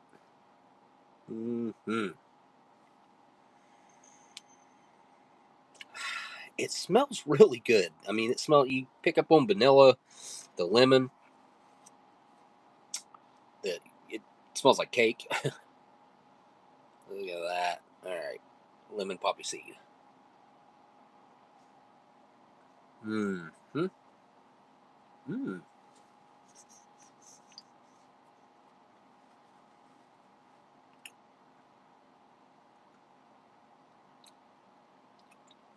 The texture's really good. It's a little, just a tiny bit on the dry side. Not too bad though. Not clogging me up or anything. There's a moment there where it's a little dry, but that goes away pretty quick. Mm-hmm. The lemon's really nice and refreshing. It's got a perfect texture, like birthday cake. Really well cooked. It's a well-made little pound cake right there. No dryness like flour dryness to it or anything.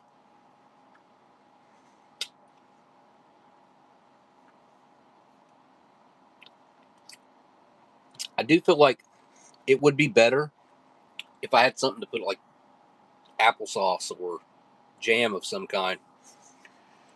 And I don't have any laying around here. Other than I do have this weird peach, hot pepper peach jam. I guess we can try that. Get my pocket knife out here. A little bit of hot pepper peach jam. Put on the lemon poppy seed pound cake. I don't know how well lemon and peach is going to mix, but it sure looks better, doesn't it?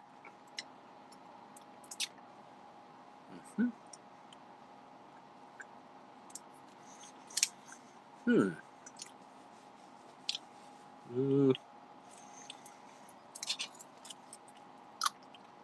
No. Nope. Those don't mix. Not good. It's not horrible or anything. It's just, it's better on its own. Chase it with some coffee. Wow, that's still really hot. I didn't expect it to be that hot. I sat there for a long time. It's like stiffened up on the walls of the cup. Let me see. Use my right hand. Try to get it off the walls. I might have to use a spoon. Come on. Clean yourself off the walls. There we go. I don't know why that bothers me, but it does. Coffee. This is pretty strong. It's got a nice bold flavor to it. That is certainly on the darker roast side of things. Not a whole lot of tannins going on in there at all. I don't know. It depends on how you like your coffee. That could be a great thing. Or I kind of have gotten used to higher tannins in my coffee. So, like, I look for them and prefer them. But that doesn't mean that it's a good or a bad coffee. Like, it's not determined by the tannin level. Or at least I don't think it is.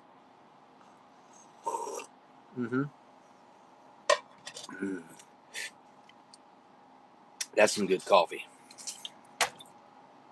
I do wish it had a little more sugar in there, though. It's the right amount of creamer.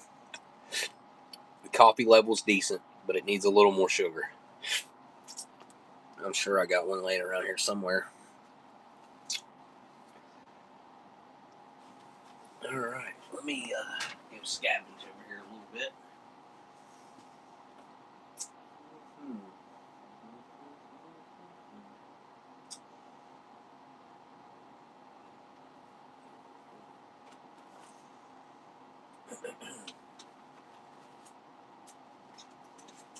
Not a bad meal, folks.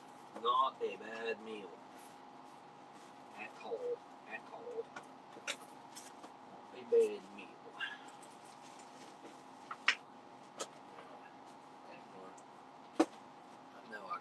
bunch of smokes around here somewhere. One of these boxes. This one.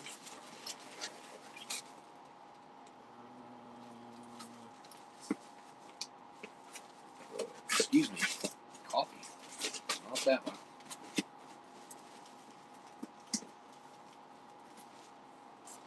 Change spots here. Box. There we go.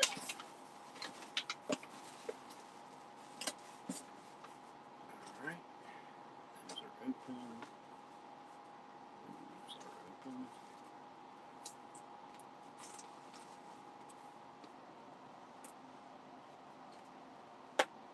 Alright, we're going to open a new pack tonight.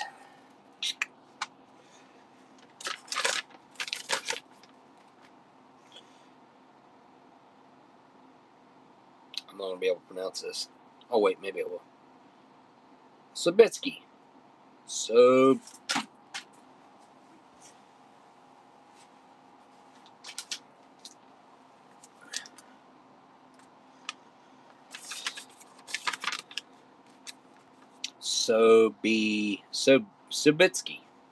That's got to be how you say it. Sabitsky.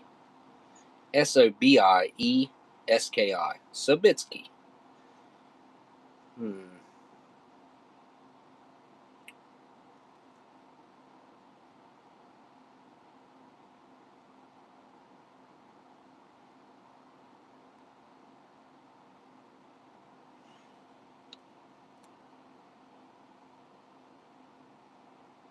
So I wanted to send you a Polish brand. They all have disappeared from the market.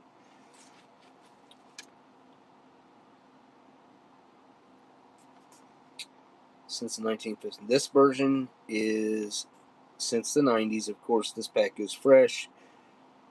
They've always been low quality cigarettes and probably really strong. Kind of a brain shaker. So be careful. He didn't put what brand it is right there. Huh. Send you a Polish brand. Doesn't say what brand though.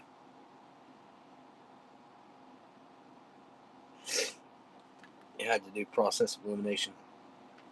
Oh. And the last Polish brand which remained is the Sabitskis, named after a famous Polish king from the 17th century, mostly famous for protecting Europe. So I think these are the ones that he was. No, that is definitely not Polish writing on there. Sobrain. I would say Sobrain. Sobranie. Sobrain. This is a local Georgian brand, but produced by an international company. And then he said, I wanted to send you a Polish brand. They've all disappeared from the market, replaced by the international brands. But in a small shop, I found, Monk. M-O-N, or no, M-O-C-N-E. I think that's these. Yeah, I tried these. Okay. And then we have the Philip Morris. I don't see those listed. He also sent Pall Malls, he said. I don't see them. I see Camels. And, yep, I don't see them. Huh. I don't remember taking them out of there unless I put them up here.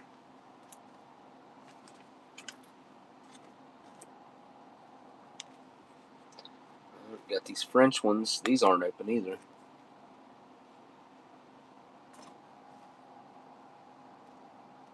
Those are Lucky Strikes. Is this them? Check. Oh, yeah, no, I'm looking for Pall Malls. Huh. Well, I did drop a pack down there the other day. Alright, anyway. So, These I want to open when Delicious is around because they are like a iconic Polish brand. These were bought in Turkey.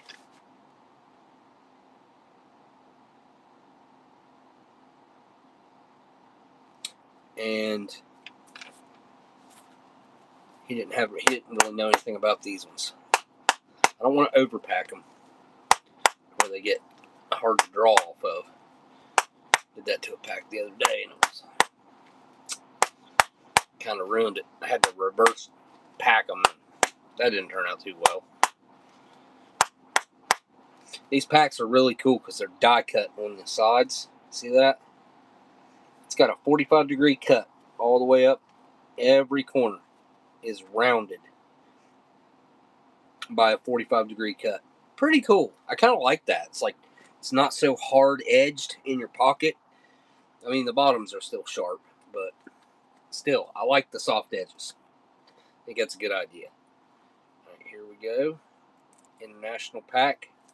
I could never get these on my own without traveling to the country. These come from Georgia.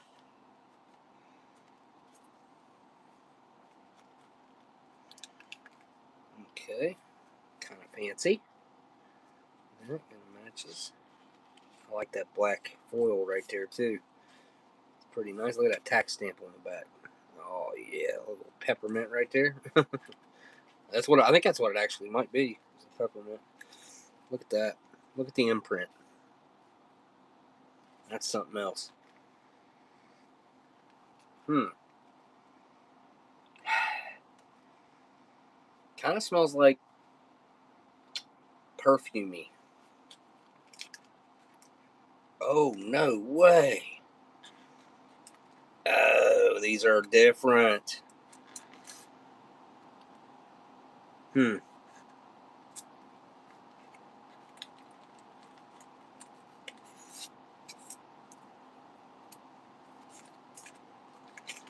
Look at this. Hang on. These are... I ain't never had any like this that I can recall. Look at this. See all that? That's like stiff. That's a hard... Not plastic, but it feels almost like plastic. I don't know what it's made out of. A mixture between plastic and cardboard, maybe? And then it's got a perforated line right there so that I guess you can cut it or rip it off. I don't know. These are... Look at the shiny foil. Look at that. Look at the reflection on my hand. Interesting. Oh, you know what? That's a cigar.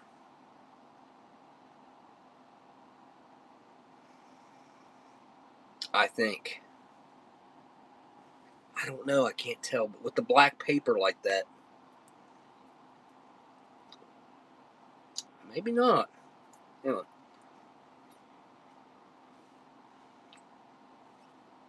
Nothing.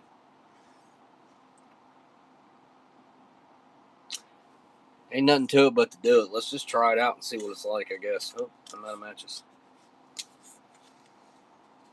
Okay.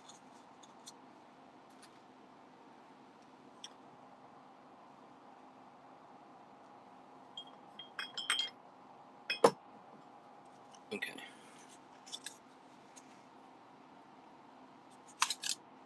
Brand new pack.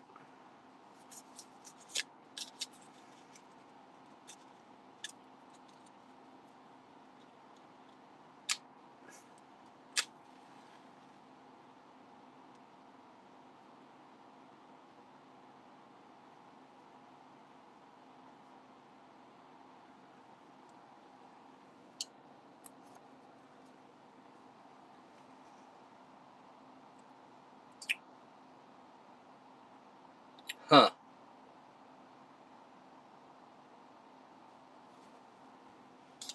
No comment yet.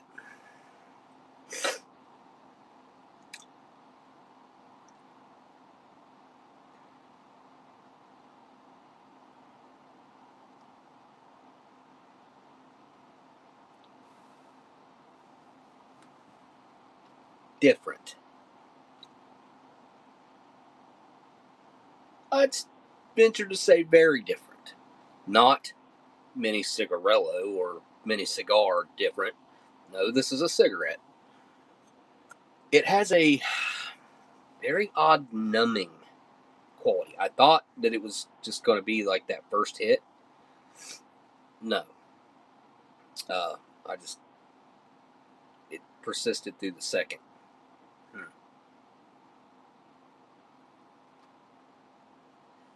That is really weird to smoke through. They're not too strong. I thought they were going to be too strong. They've kind of mellowed out from that first hit. That first hit was like smack you in the face.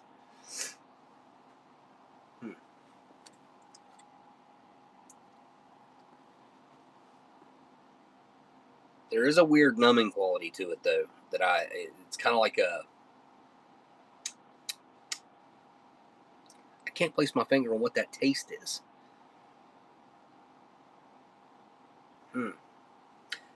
One of the more interesting smokes that I've had in a while, I must say. Outside of like a 60, 70, 80-year-old smoke, this is pretty up there. Like this is an interesting experience.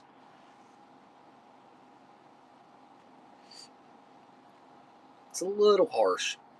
Little. Sometimes. Sometimes it's not. What is that? It's got like a weird...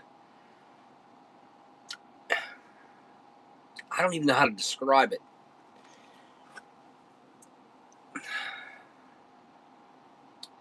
I'm trying.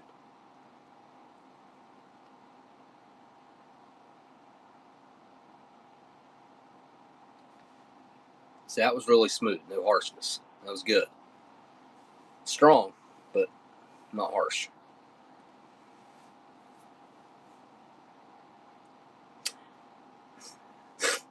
Almost like and I know this ain't it, but almost like the beginning of a sourness.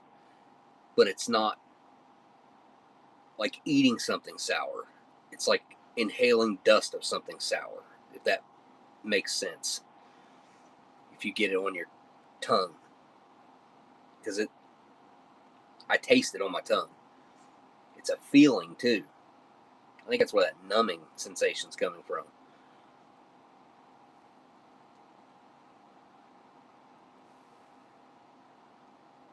I kind of like them, actually. They seem like a pretty high quality tobacco. It's just odd.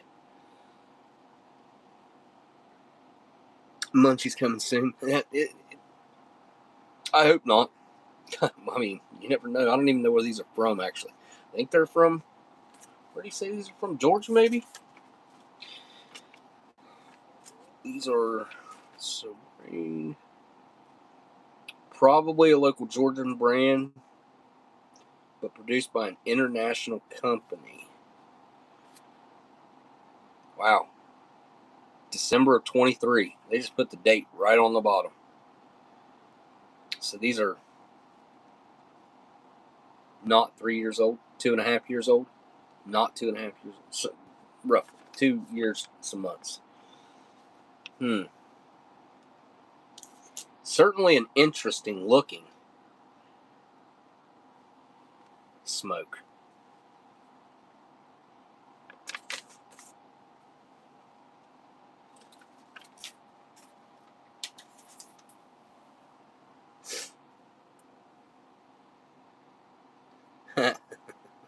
It doesn't smell bad.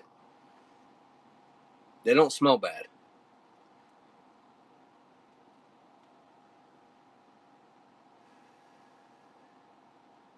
Come in here and get you one.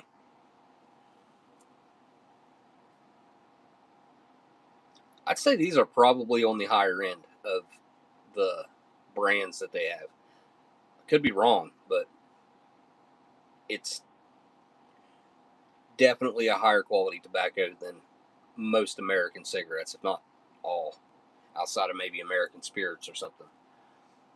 It does have a weird aftertaste, though. As long as they're not spiked. Yeah. That is one of the craziest filters. I've never seen one like that before. I can't think. I mean, we got the crushes, and then I have some. This reminds me of. Let's see, they're 19. I have a pack of cork filter, and the cork is actually, or the filter's actually made out of cork, and it's hollow, just like that. It's just basically like a tip meant to keep the tobacco from getting in your mouth, and it's got a hole all the way down through the center of it.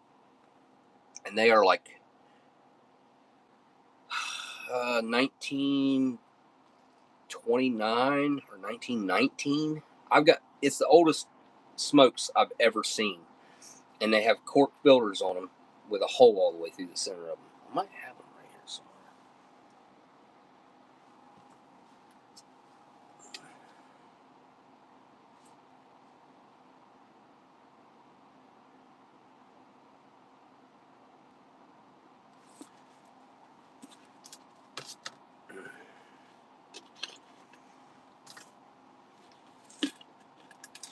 And here they are.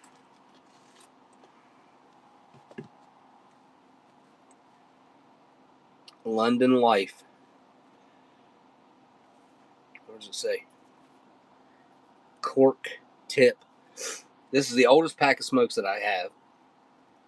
I had these long before I started the YouTube channel, and I opened them. Not on camera, which was...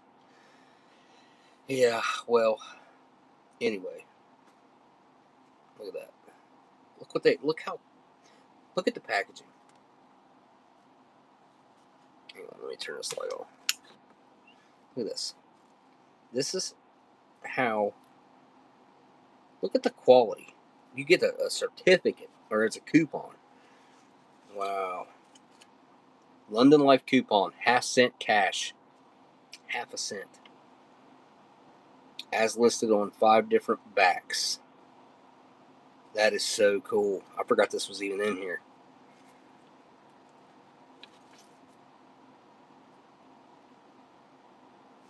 It says, for the return of 200 whole coupons, we will send you a...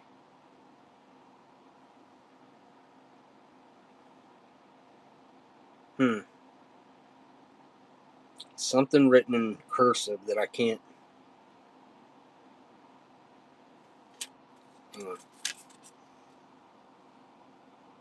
I can't tell what it says. I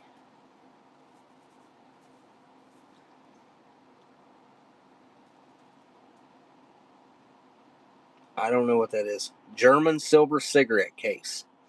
Latest shape, engine turned, and lined with 24 karat gold. To hold 10 cigarettes in one row. For the return of 800 whole coupons, we will send you a sterling solid silver something cigarette case to hold 10 cigarettes in one row. For the return of 1,450 whole coupons, we will send you a gold-filled cigarette case, guaranteed for 10 years by the manufacturer to hold 10 cigarettes in a row. Wow. That is so cool. Look at this. Look at the bottom. See that date? Redeemable until June 30th, 1916.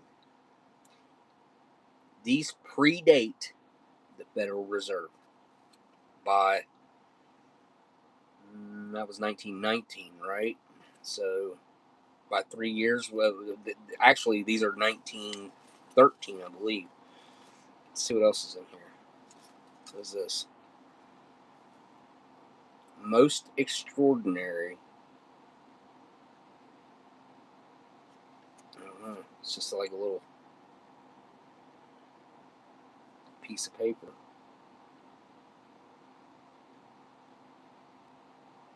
Wow. Look at that foil. Amazing. Yeah, back in the day, it was kind of like Marlboro points. I guess.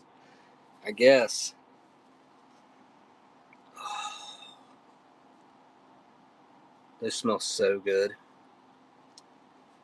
But the tax stamp on these are 1910. 1910. Wow. Amazing. Actually, 1909. Right there. See that? And over here, I'll squeeze it back together. You can kind of see it right here. I think I have kept these and held on to them. There's not one. This is full. It's not been tampered with. I did lift the foil years ago, over a decade ago now. There's not one out of here. If I'd smoke one of these, I believe this would be the oldest cigarette ever smoked on YouTube. Maybe ever. Maybe. Let's see, how old would that be now? 1909. 2009 would have been 100 years. This would be 117 years. August 5th, 1909. But I think these are 1910s. So I would say it's 116 years. And then you had 6 years because they were redeemable until 1916, June 30th, 1916. So gave you 6 years from when these were produced for those coupons to be good. And I love the packaging. It's been so long since I've looked at this pack.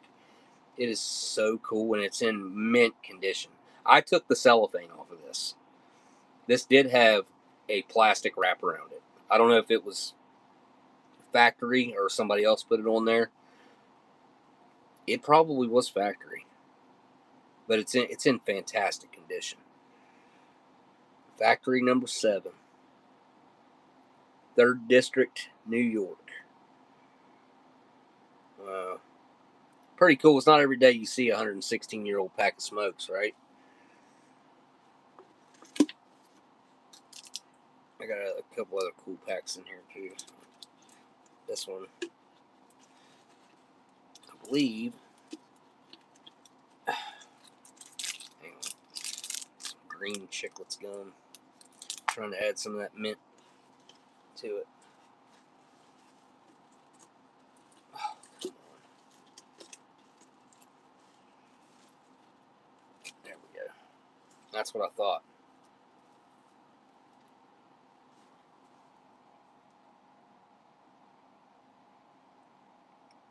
That camel looks familiar, doesn't it? That kind of color and that camel, and these are chocolate.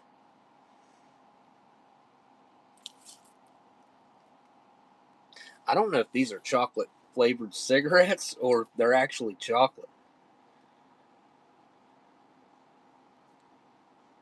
I think these are chocolate. No way.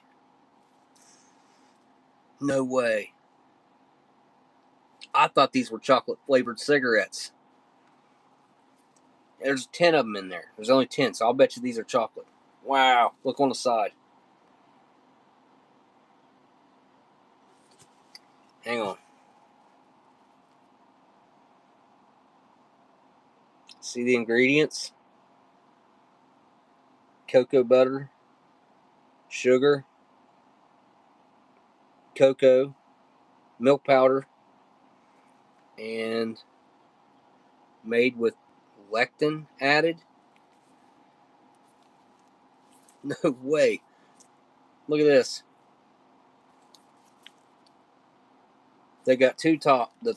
It's what the. I know that these are old. 10. I think they might be German. Or no, maybe French. I don't know. That looks like German, does it not?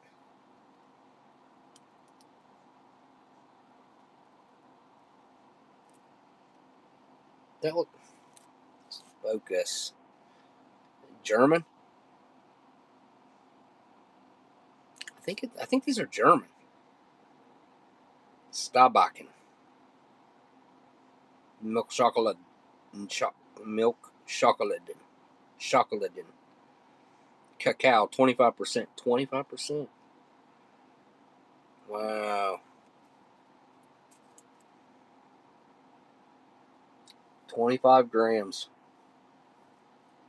10 milk chocolate cigarettes. Huh.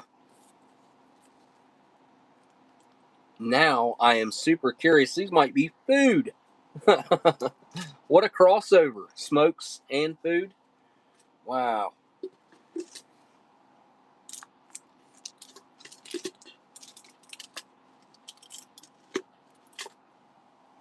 Then, what are these? Statler? Hotel Statlers. I smoked a bunch of these. These are, these are 1932s. Wow. These are old. Factory number 5, 2nd District, State of New York. Virginia. Hotel Statler Virginia Rounds are manufactured from a vintage corp of pure Virginia bright tobacco, exclusively aged in the wood, noted for its excellence of quality and pleasing aroma. The blend being the same as used by our London house for the English market for generations past. No flavor or foreign substance of any kind being used in manufacturing of these cigarettes.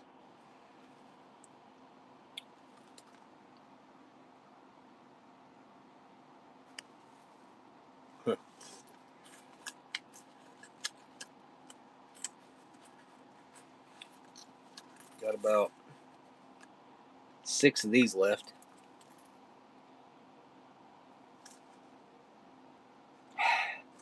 Kind of smell like gum. Cool.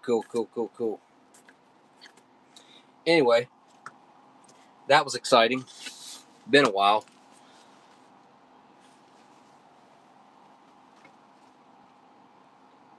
I don't think I got anything else like that down there right now. I don't know. I got stuff. That is definitely the oldest pack that I have. I think. I do have some really, really old Bull Durham loose tobacco with papers in a burlap sack. I can't remember how old it is though. I'm thinking it's like 1933 or something. It could be old. It could have been 1899. I don't know. I can't remember. I can't even remember where it's at right now. Anyway.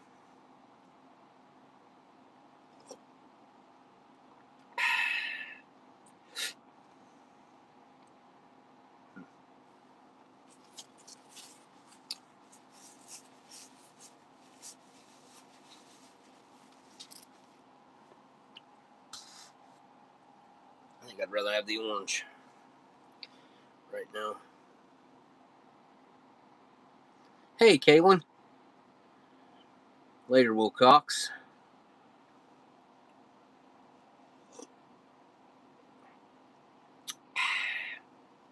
It's pretty refreshing, I gotta say. The old Gatorade thing.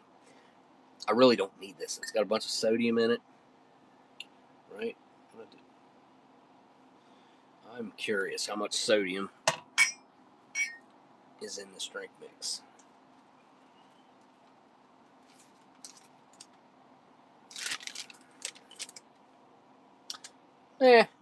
Not that bad. I mean, for a drink, it's a lot, but 130 milligrams. sodium. 6% of your daily. That's a lot for a drink, I guess. I don't know what's in a typical soda, but maybe we can check an old RC I got sitting here, and it doesn't have nutritional information on it. It's too old. What about these 7-Ups?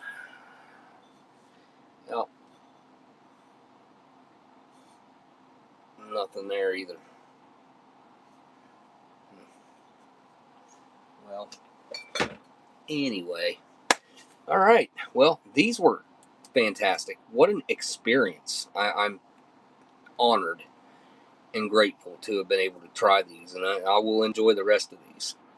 Probably save them for after meal type thing. That's a cool tax stamp. I swear it looks like a peppermint.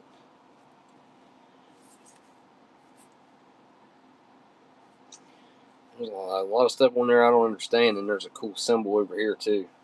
Like a mountain with a sun or moon. And then isn't that like the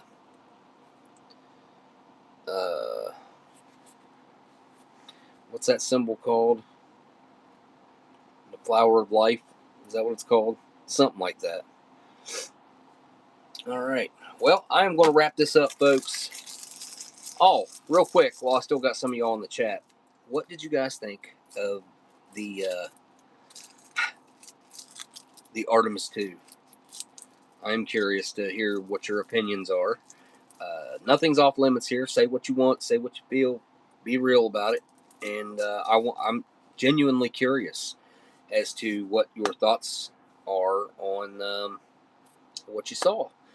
And if you're anything like me, you saw some of the alternative content of the, what do you call them?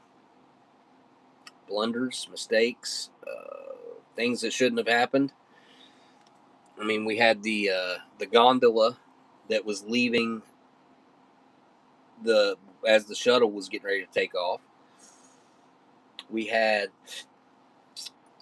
as they were out there, they were floating a ball in front of them, and there were words showing up in the ball, such as a green screen, like overlay.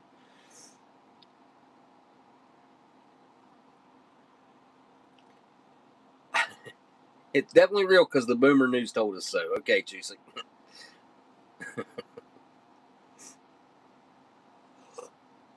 If CNN says it's real, it's real.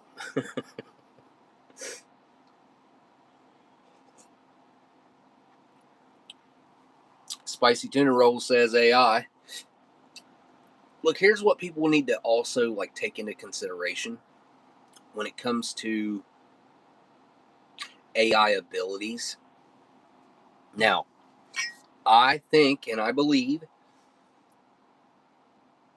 for the past, let's say, close to 70 years, maybe longer, any technology that we had that was available to us and we could see used in day-to-day life, or maybe even just available, the government would have something. Used to be, we would say 50 years ahead, if not at least 20 years ahead. As quickly as things have been moving with AI recently in the public markets, I would have to say that the government definitely has AI that is at least years ahead of what we have.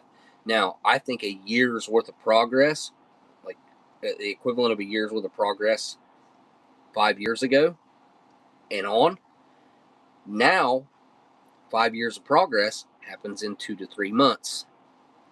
It's happening so fast. They're building a data center right down the road from me. I mean, I could go on a rant here. They're doing a carbon capture plant. They're claiming it's going to be 90 to 99% efficient. The most efficient carbon capture plant in the world right now is in Australia. And it's the best they've been able to do. Topped out. 60%. That's not what they average. That's not what they get daily. That's the best they've been able to do. 60% efficiency. And they're claiming, and they're telling all these people around here that are on board, and a lot of people are not. I got in a big argument down there with a senator. I was on the news less than 6 months ago.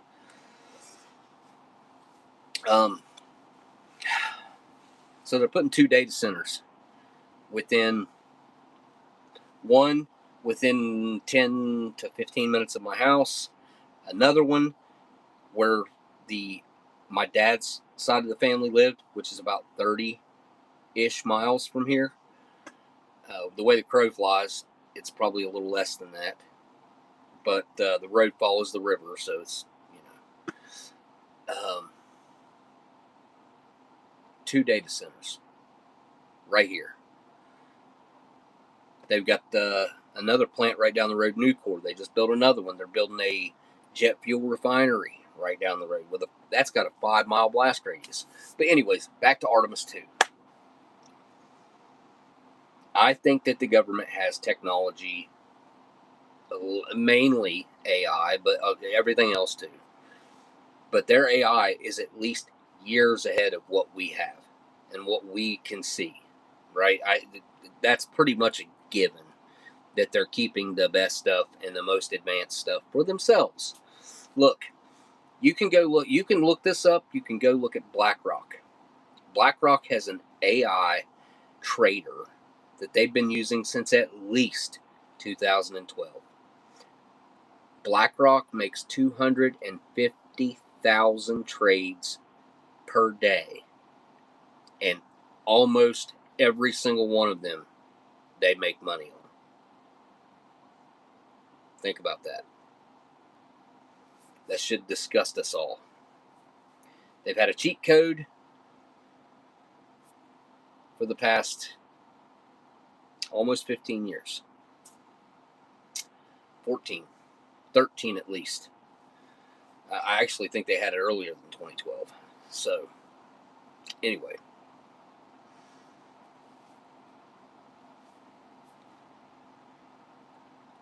I think it's possible that the government could, and has, likely. They lie to us about everything. We know this now.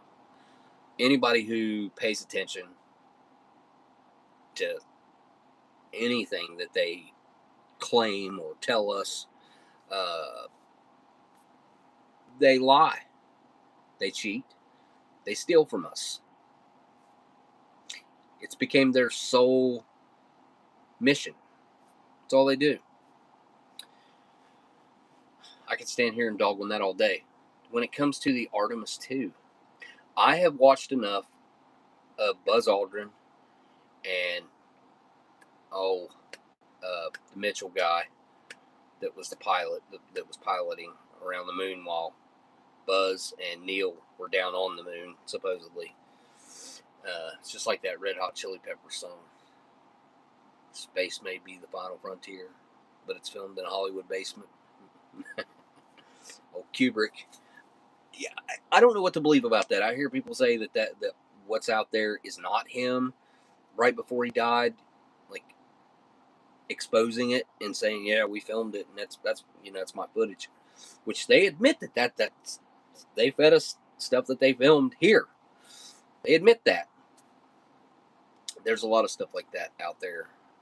But listening to Buzz, like, little girl asked why we hadn't been back to the moon, and he's like, "Well, that's my question. That's a grown-up question, and he's like, "Because we can't," and he just says it.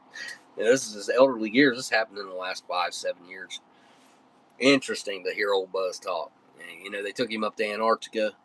The story that I think has some truth to it, because it's what came out immediately when it happened. They took him up to Antarctica, took him into a military facility, which apparently contains a underground pyramid, and some sort of energy fields and whatever was coming off of it shocked him so much that it gave him a heart attack, and they had to emergency fly him back. That was, I don't know, last 5-7 years, I'd say. maybe less. It doesn't seem like it's been that long ago. Maybe it has. It might have been pre-COVID. But Buzz has definitely talked a good bit. And then you, if you guys have ever seen the documentaries where, I can't remember that fellow's name, but he's still around because he was just on Pierce Morgan the other day. But he was going around with the Bible, and he was offering $5,000 or something like that. Just something. I can't remember exactly what the stipulations were, but he said, hey, he went to the Mitchell guy, he went to Buzz, he went to all the ones that were alive at the time. He started this, I don't know, I'm going to say well over a decade ago. I think he started actually in the 2008, or it might have been before. Anyways, he'd go around with the Bible to the guys that supposedly went to the moon, and he'd say, hey, if you went to the moon, put your hand on the Bible, swear to God that you went to the moon. And I think it was Buzz or Neil, one or the other, that ended up punching him. It was somebody. Somebody punched him. I thought it was one of the ones that we all hear about all the time. I could be wrong, but I think it was Buzz. I do. I think it was Buzz that punched him. But not one of them. Not one. Explain that to me. If you or I got on a rocket, traveled to the moon, walked around on the moon, and had our time on the moon, and somebody asked me to put my hand on the Bible and swear to God that I'd been to the moon, and I had definitely been there. My personal lived experience, I went, it happened. I would have no problems doing that. Why would you? Why would you have a problem with that? I don't know. That doesn't make sense to me. Where's the issue? Unless you're of some other religion, but I don't think that any of these guys had conflicting religions. And even if one or two of them did, not all of them, for sure, but not one of them, not one would do it. And Neil got real weird after the whole moon thing. Kind of clammed up, and then you hear them saying that they didn't see stars, and now the Artemis, they see stars everywhere. And it's, which one is it? You can see stars when you're in space, or you can't see them when you're in space. We went to the, where'd we go? Here we go. Okay. You're trolling me, right? Because of the Katy Perry thing. The Katy Perry thing, there was some pretty obvious blunders there as well. Let's be honest.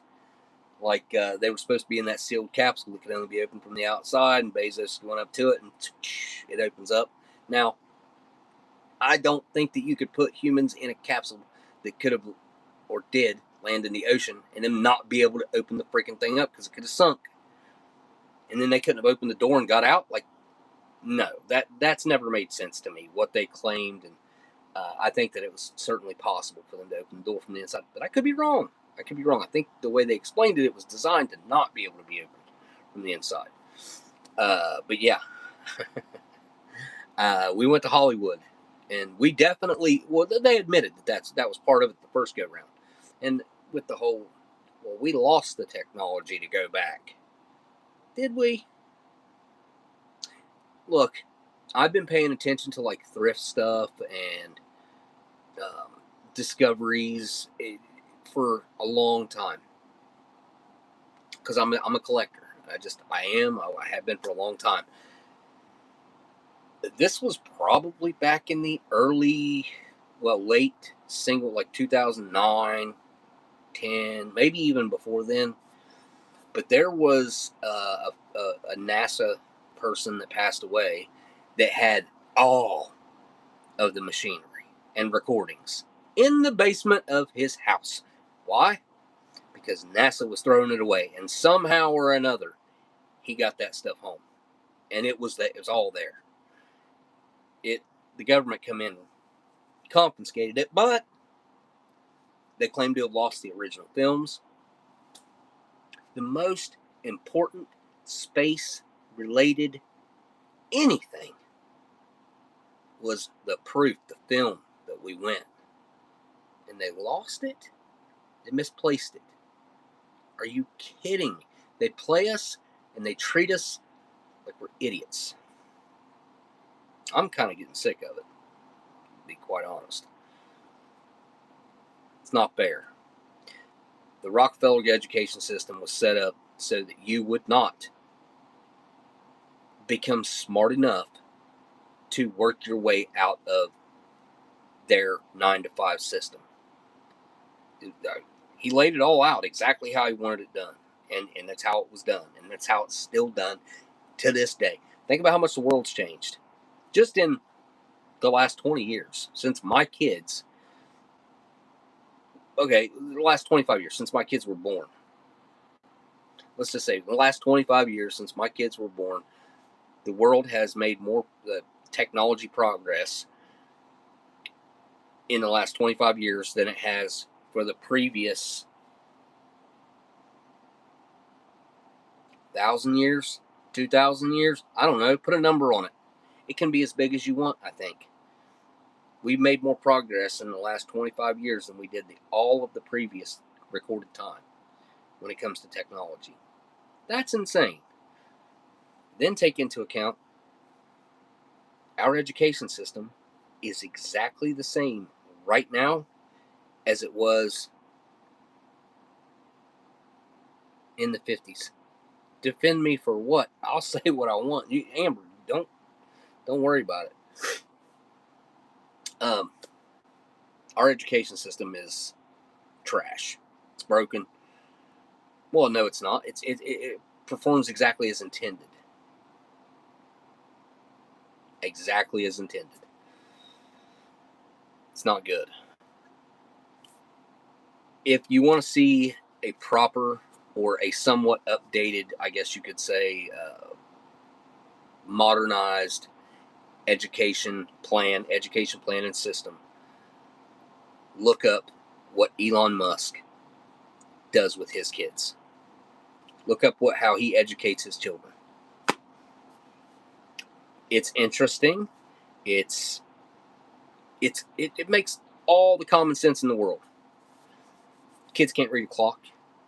They're graduating without being able to write their own names in cursive. They can't sign something. They can't balance a checkbook. This is all as intended. This is all exactly as designed. It's that simple. And I feel like most people, the majority, don't even understand that. They don't. That concept has never even entered their mind. Now, I do feel like there are millions more people waking up yearly. We got a ways to go, I guess. I thought it was going to happen faster. I thought people were going to wake up. I thought it was going to be like the 100 Monkeys, and it was going to be a collective memory that just kind of one day everybody was going to wake up and realize the government lies to you. The education system's broke. Like, all the stuff that we know, if we've been down looking into these things, like a lot of people have been now for, gosh, I've been doing it for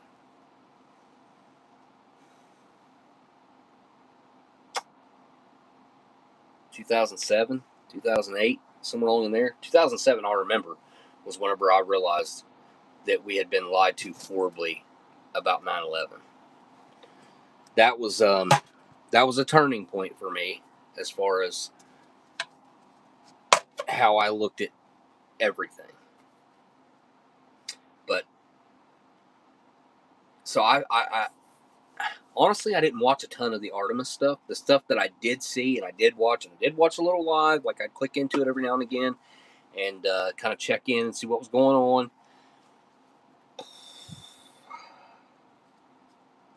Seemed like every time I clicked in and was watching it, something was wrong with what I was looking at. Like, it was just clearly there were mistakes in the feed that were showing you that it was made up, you know? Gray guy, don't eat my food. No. No. Not right now. I might share a little bit with you, but I ain't giving you the whole bowl. Okay? Okay? Well, anyway, so I didn't spend a lot of time watching the live feeds. I watched some videos, people compiled some stuff like that. I don't have it here with me. So, ever since this started over in the Middle East, which has been, what are we looking at? Like coming up on 6 weeks now.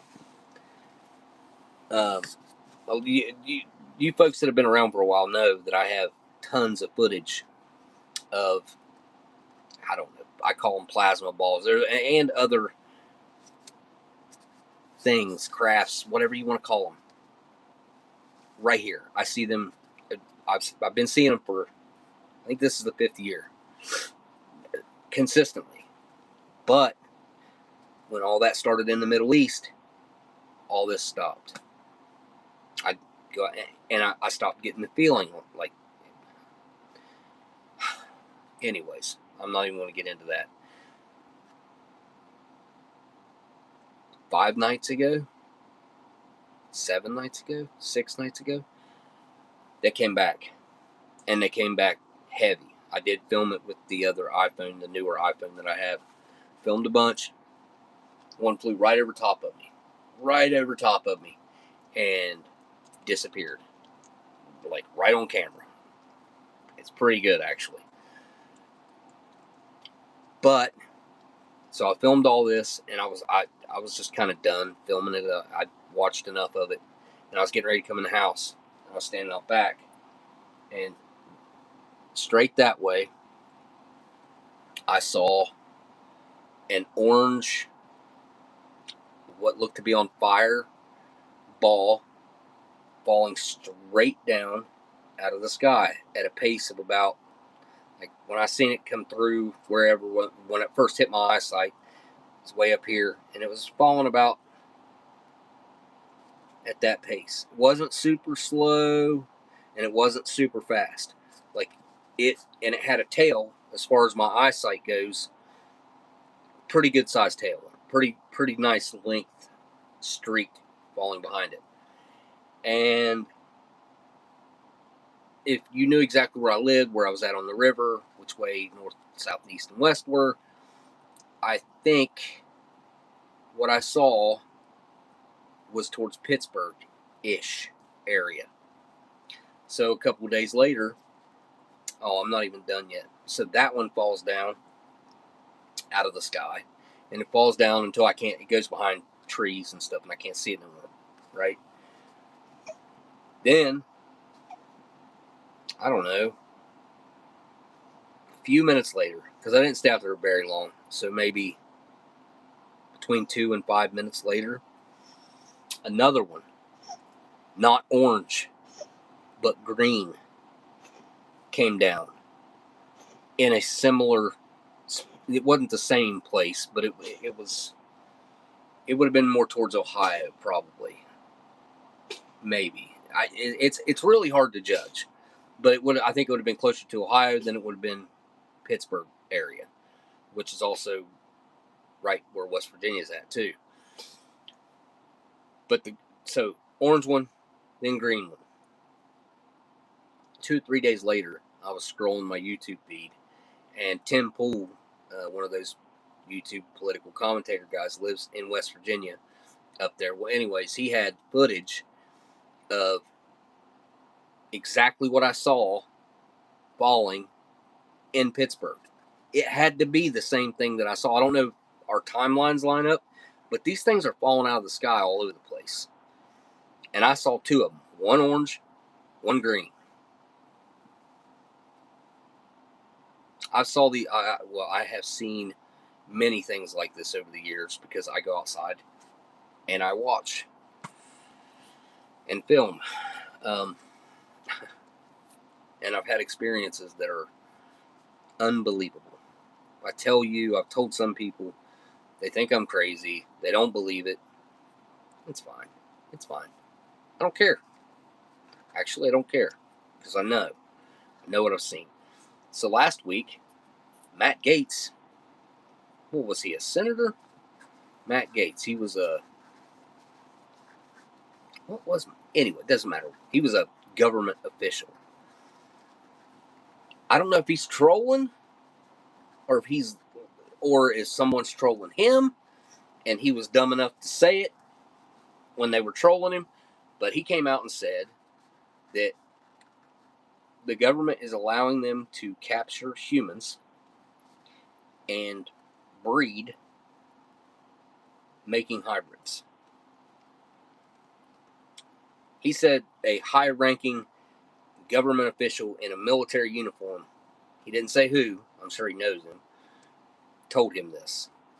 And then he told the world.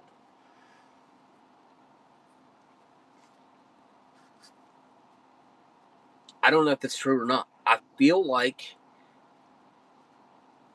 Project Bluebeam, like they're setting us up to fake us out. That's what I feel like. I feel like they're going to use technology that they have available to fake it, fake an alien invasion. But I do know that whatever these things are, have screwed with the nuclear missiles. I don't know, for the past, well, maybe ever since the 40s, actually. Maybe it might have been the 50s, because I know in the 60s, whenever we had the Cuban Missile Crisis, if you believe what the stories that have been told, something stopped that intervention. They intervened. It intervened. I don't know. They, it, whatever. But it's a very interesting story. The forest incident. Is that the British one? Is that the one you're talking about? What was that? Rendlesham. You're talking about the British one where it landed and the military guys went out and one of them, I think one of them touched it and it had like the writing on it. But the Bugle Spear. Look up the Bugle Spear. If you haven't seen the Bugle Spear, look it up. Just Google it. Google it. TikTok it. Put that in your search bar on TikTok. Probably here on YouTube. I don't know. I haven't watched the content here on YouTube. I'm sure it's on here. Look up the Bugle Spear. Look up what happened. Look up the tests they've done. Look up everything they discovered about it. About a month and a half ago, a boy on TikTok, I call him a boy, he's young, early 20s probably. He was on there live streaming. There was one of those things flying around. He hit it with a green laser. It flew around some more and ended up landing right in front of him. It landed on a live stream. Landed right in front of him. He went over there, picked it up, took it to his car. He had his Tesla. Took it to his car, shut all the screens down on the inside of the car. The car still functioned, but everything else was shut off. He couldn't get the screens to come on, nothing to work. So that thing was probably super radioactive or something. Had some sort of radio interference, whatever. He took it home and started messing with it. Done all kinds of crazy, cool experiments. Like it sat there and spun. I think it was about 8 minutes. He just barely touched it, and it started real slow, and it just kept picking up speed. And he live streamed that as well, and I think it lasted about 7 minutes, and I think he might have stopped the live stream or something. Anyways, that went on for probably a week and between 1 and 2 weeks, and then one night he was sitting at his computer desk doing a live stream, and a crapload of police show up. He's like, am I being swatted? I don't think anybody would have swatted him, especially not. He didn't even have a huge audience. Like he was getting 1,300 views and stuff on it. Like it hadn't even taken off yet. It would have. Anyways, he live streams it. Live streams the cops coming up, and he's like, look, I'll just give it to you. You can have it. Then He comes back like 2 days later. He's like, I faked it. Everything was fake. Wasn't real. Bull. That was a lie. He lied. He found another one. He found another Booga spear type thing, ball, whatever you want to call it, unidentified flying object. He got one, had his hands on one. That thing, to the right person, he could have made millions selling that thing if it was as real as I think it was. If it was as real, I think the Booga spear is worth millions. The technology that's inside of that thing, we can't come close to understanding what is going on with that thing. It has some sort of zero propulsion. It has some sort of weird system that enables it to fly with no fuel. It's quite interesting. The Booga spear got hit by like power lines or something, and it came down. So I don't know. It hasn't tried to fly off yet, so I don't know. It must have damaged whatever electronics they've done. What is a CT? They've done a CT scan. They've done some really cool tests on the Booga spear, and I highly recommend, if you have not seen it, look into it. Look into it. It's real. That one's, in my opinion, undeniably real. Old Dr. Stephen Greer's all over it. The red flags, to me personally, whenever I see him involved in things, but he wasn't involved from the beginning. I wouldn't say forced, but he certainly inserted himself into the situation. Does that make sense? So,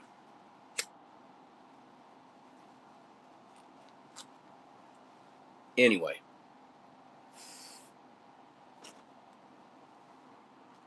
I don't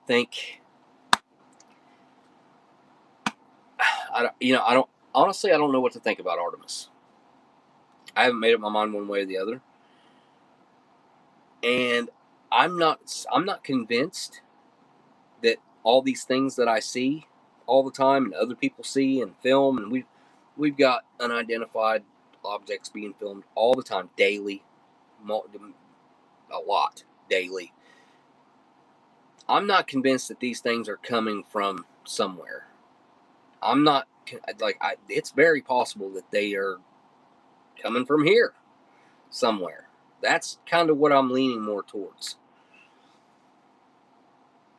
And I also think, like, these plasma balls that I see, I think that they have some sort of way of manifesting from energy from us. Like, I don't know. I know that sounds crazy, but I think that there's something technical with our ability. I guess, really, it's just the human ability that we don't even understand that we have to bring things like this around us or make things like this happen.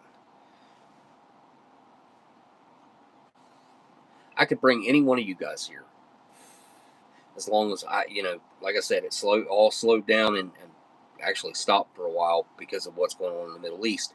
But like I said, just the other night they came back. It might have been ceasefire night. Might have been. I had to check because like I said, I filmed it all that night. I didn't film it all, but I filmed some that night when I realized they were back.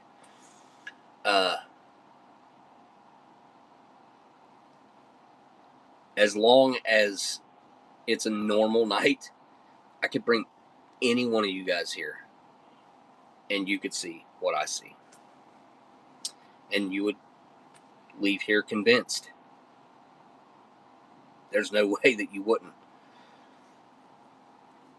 It went on nightly for years until, like I said, the Middle East thing started, and then it just stopped, more or less overnight. But they came back. I did. It's been cloudy, so if it's super cloudy, you can't see them. They're there. I guarantee you, they're still there,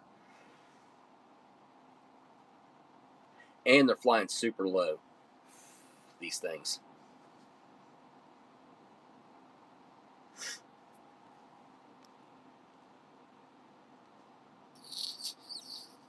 How was the meal? Good. It was really good. It's good shape too. Really good shape. kind of surprised. The TTI was a little off on the case. Definitely seen some heat. And I paid less than $40 shipped. It was like 38 and some change for a case shipped. And you guys can go buy them right now. Here, I'll see if I can post another link. Real quick, I will hop over there. I don't know that it'll be a clickable link, but I will try to post it on YouTube.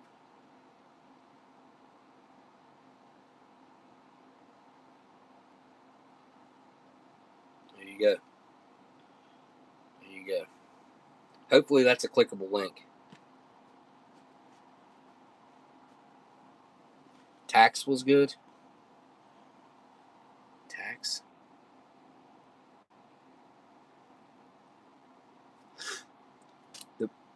The government just annually probed me again. They do it every year, tax season. Yeah, well, yep, me too. Same thing. No, yeah, what if you're talking about that cigarette I had? It was a cigarette. No. Where's one? And a cigar. No, I did have these really interesting. Well, I'll show you the end of it. These like weird, shiny Georgian, I believe these are. Is what Delicious sent me those. International, very different, I must say, experience. But yeah, for less than $40, again, even if you couldn't use if the mains were off, which they're not, that perfect. Chili mac is perfect. Not really the best one to gauge on. Red sauce usually isn't, because it usually holds up better than anything else. But look, for these to be like this and not melted and stuck together or anything, it wasn't bad. It couldn't have seen too much heat. It might have just been like some direct sunlight done that to it. Look at this.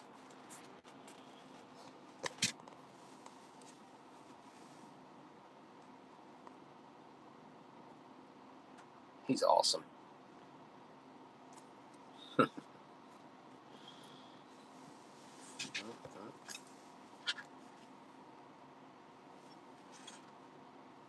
Easy, buddy. Easy. We'll knock stuff over. He's a big cat. I should call him Big Cat.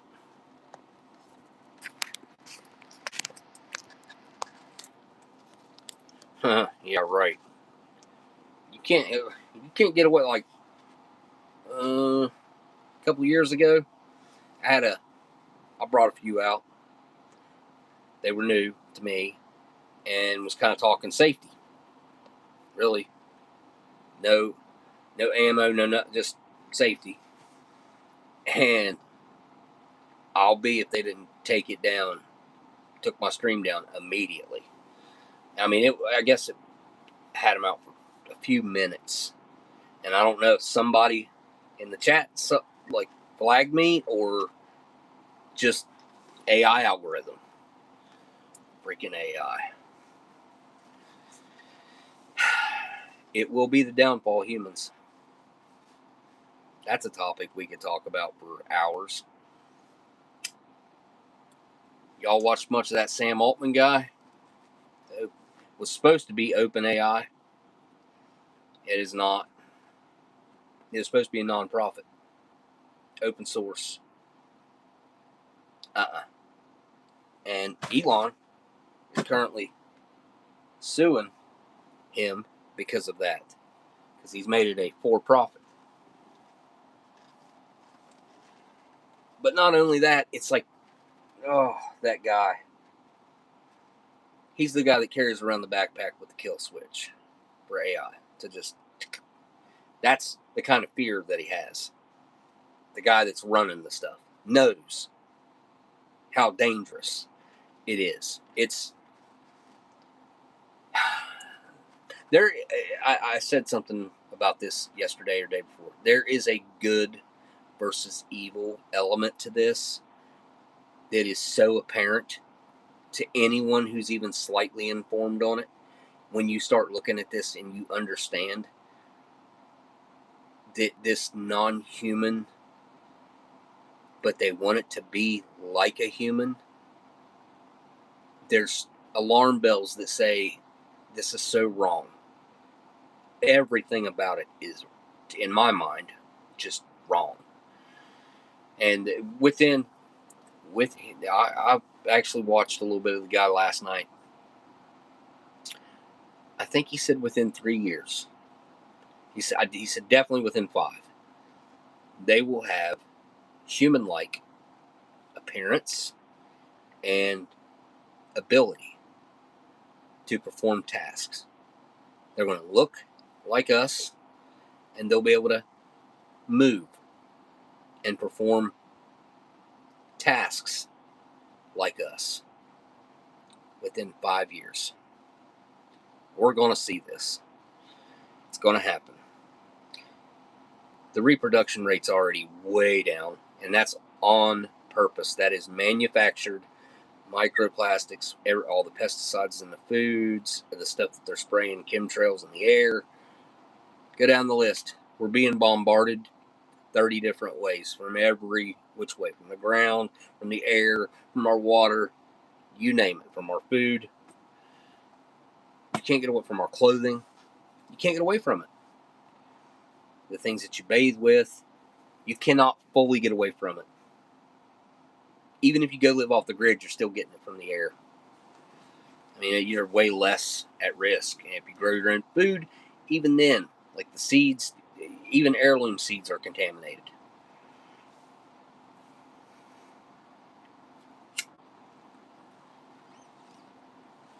I don't know where we're going.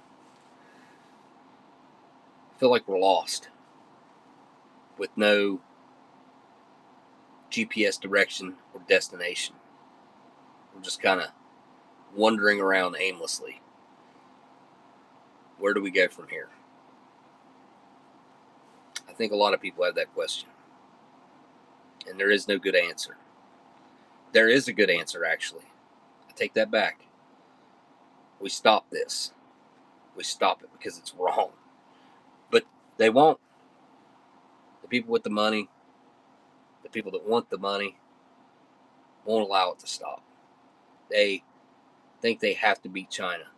And China just came out like 3-4 days ago and claimed that they have a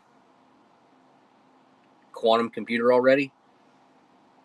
Like, that was what the race was. And China apparently saying that they already got it, that they've achieved that goal. And I do believe, the way I understand it, is a quantum computer, quantum AI computer, to basically mimic the human essence, like it has a soul. That's what it's been explained to me as. And that's like what I've seen about it. I don't know if that's true, but that's the way I understand it. So I don't know if China would just say that just to say it. But with the whole open source thing, and they were only spending like 1/1000th of the money on AI over there is what we are here. Everything over here is extremely inefficient, way overpriced, just like literally everything over here now. Nothing is fairly priced. Not homes, not gasoline, not vehicles, not food. I mean, I can't think of anything actually that's fair. Actually, I can. Whoever this dude is selling MREs on eBay, those are fairly priced. Less than $40 to your door. Less than $2.50 per meal. I don't understand why they're so cheap. Who cares? Who cares? All right, I am going to hop off here now. Now I want to go look and see what has happened with Artemis, because I haven't looked and seen anything since they landed. I haven't seen the landing. I haven't seen any of that yet. They did land, right? They are back, right? Was that yesterday that they were supposed to land? I'm not real sure. Anyway, thank you guys for hanging out. I really appreciate you guys hanging out. I intend to be back next week. And we'll do some mixing, some MRE mains. See if we get anything that's better or comparable to the Chili Mac. I think that the meatballs in the Elbow Mac might be pretty daggone good. The chili in the, that'd kind of be like this. It'd be a very similar. It had more beans in it, though. I think that'd be good. I didn't see any beans in that. I think beans are supposed to be in chili. Some people say it's not chili if it's got beans in it. I think chili's supposed to have chili beans in it. Hey, that's just me, though. What was the other menu to mix in with it?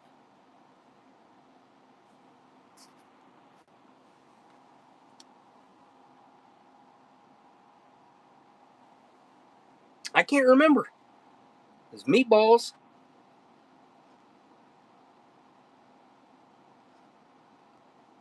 Huh. Anyway, doesn't matter. We'll figure it out next week. And I'll try to make the comparison to this. See which one's better.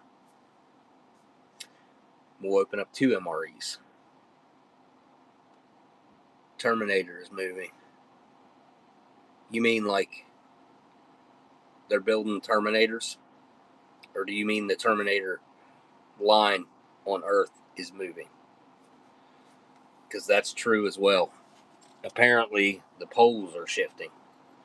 And apparently that happens fairly quickly every so many 100,000 years-ish, 130,000, something like that.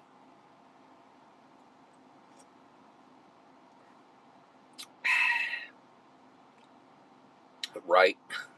So, like Schwarzenegger Terminators? Oh, okay, so you mean the Terminator line on Earth. Yeah, the North and South Pole shift.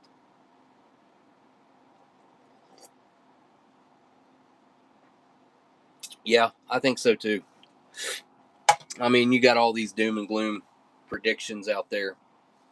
But here's the thing.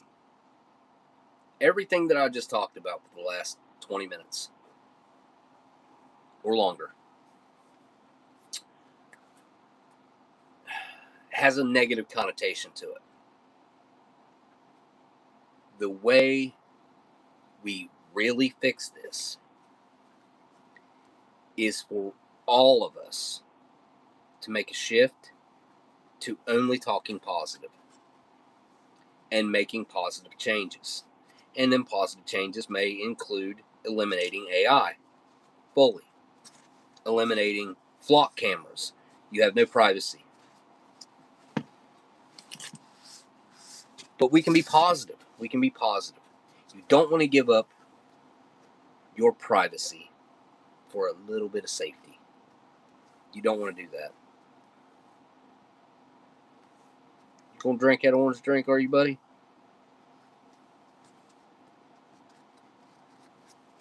Don't do that. Don't. All right, I gotta get off here. This cat's gonna knock everything over. Pole shift. It's gonna be like maybe maximum overdrive, all electronics. If the pole shift, we won't be here. The water will overtake all land.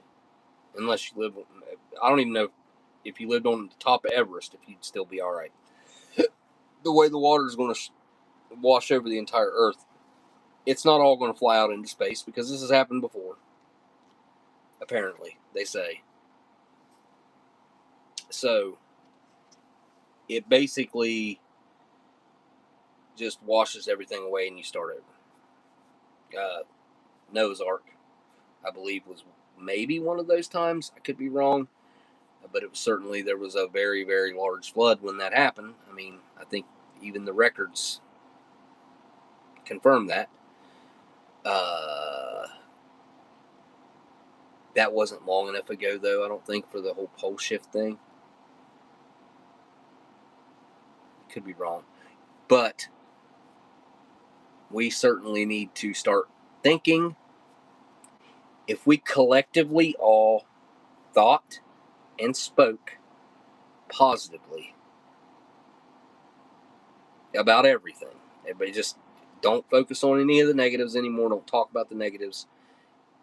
And we would eliminate those negatives eventually by only focusing on and talking about positives.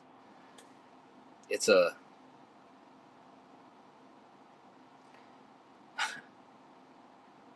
simple ask, but it seems impossible, right? I don't know.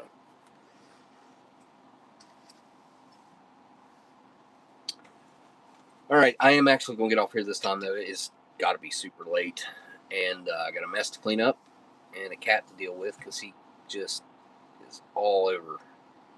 Anyway, see you guys next week. We'll mix some MRE menus. Going to open at least 2 MREs and try to mash them up together. Maybe we'll end up getting some like pound cake and some jam, or some applesauce and a pound cake, or something that'll mix together well. But yeah. I appreciate everybody hanging out. I enjoy talking about those topics. It seems like I'd lose the audience pretty quickly, and most people don't want to hear it, don't want to talk about it. So I'm nipping it in the bud right now. I'm not going to continue to talk about it. But again, talk positive, think positive, and that will eliminate the negatives. Eventually, it's going to take time after that is determined that we're going to do that. And it's got to be a collective thing. Like, all of us would have to agree, like, all right, we're not talking about the negative crap anymore. We're not doing the negative crap anymore. Just talking and thinking positive. And that would change everything. Just like, I think the 100 monkey experiment is a perfect example of how collective thought works.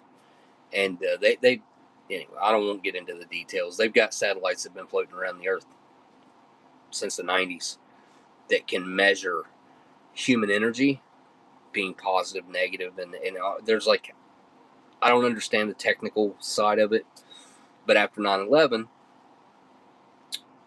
we came together.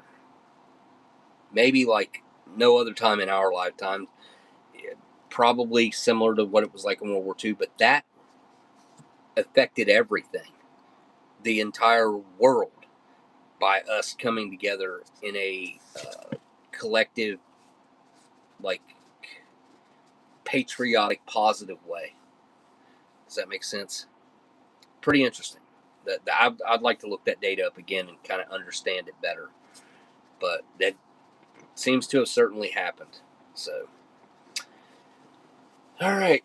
Well, I will see you guys next week. Thank you guys for hanging out. Thanks to my patrons. Thanks to Dan for sending the super chat tonight. And I'll see you guys on the next one. Later.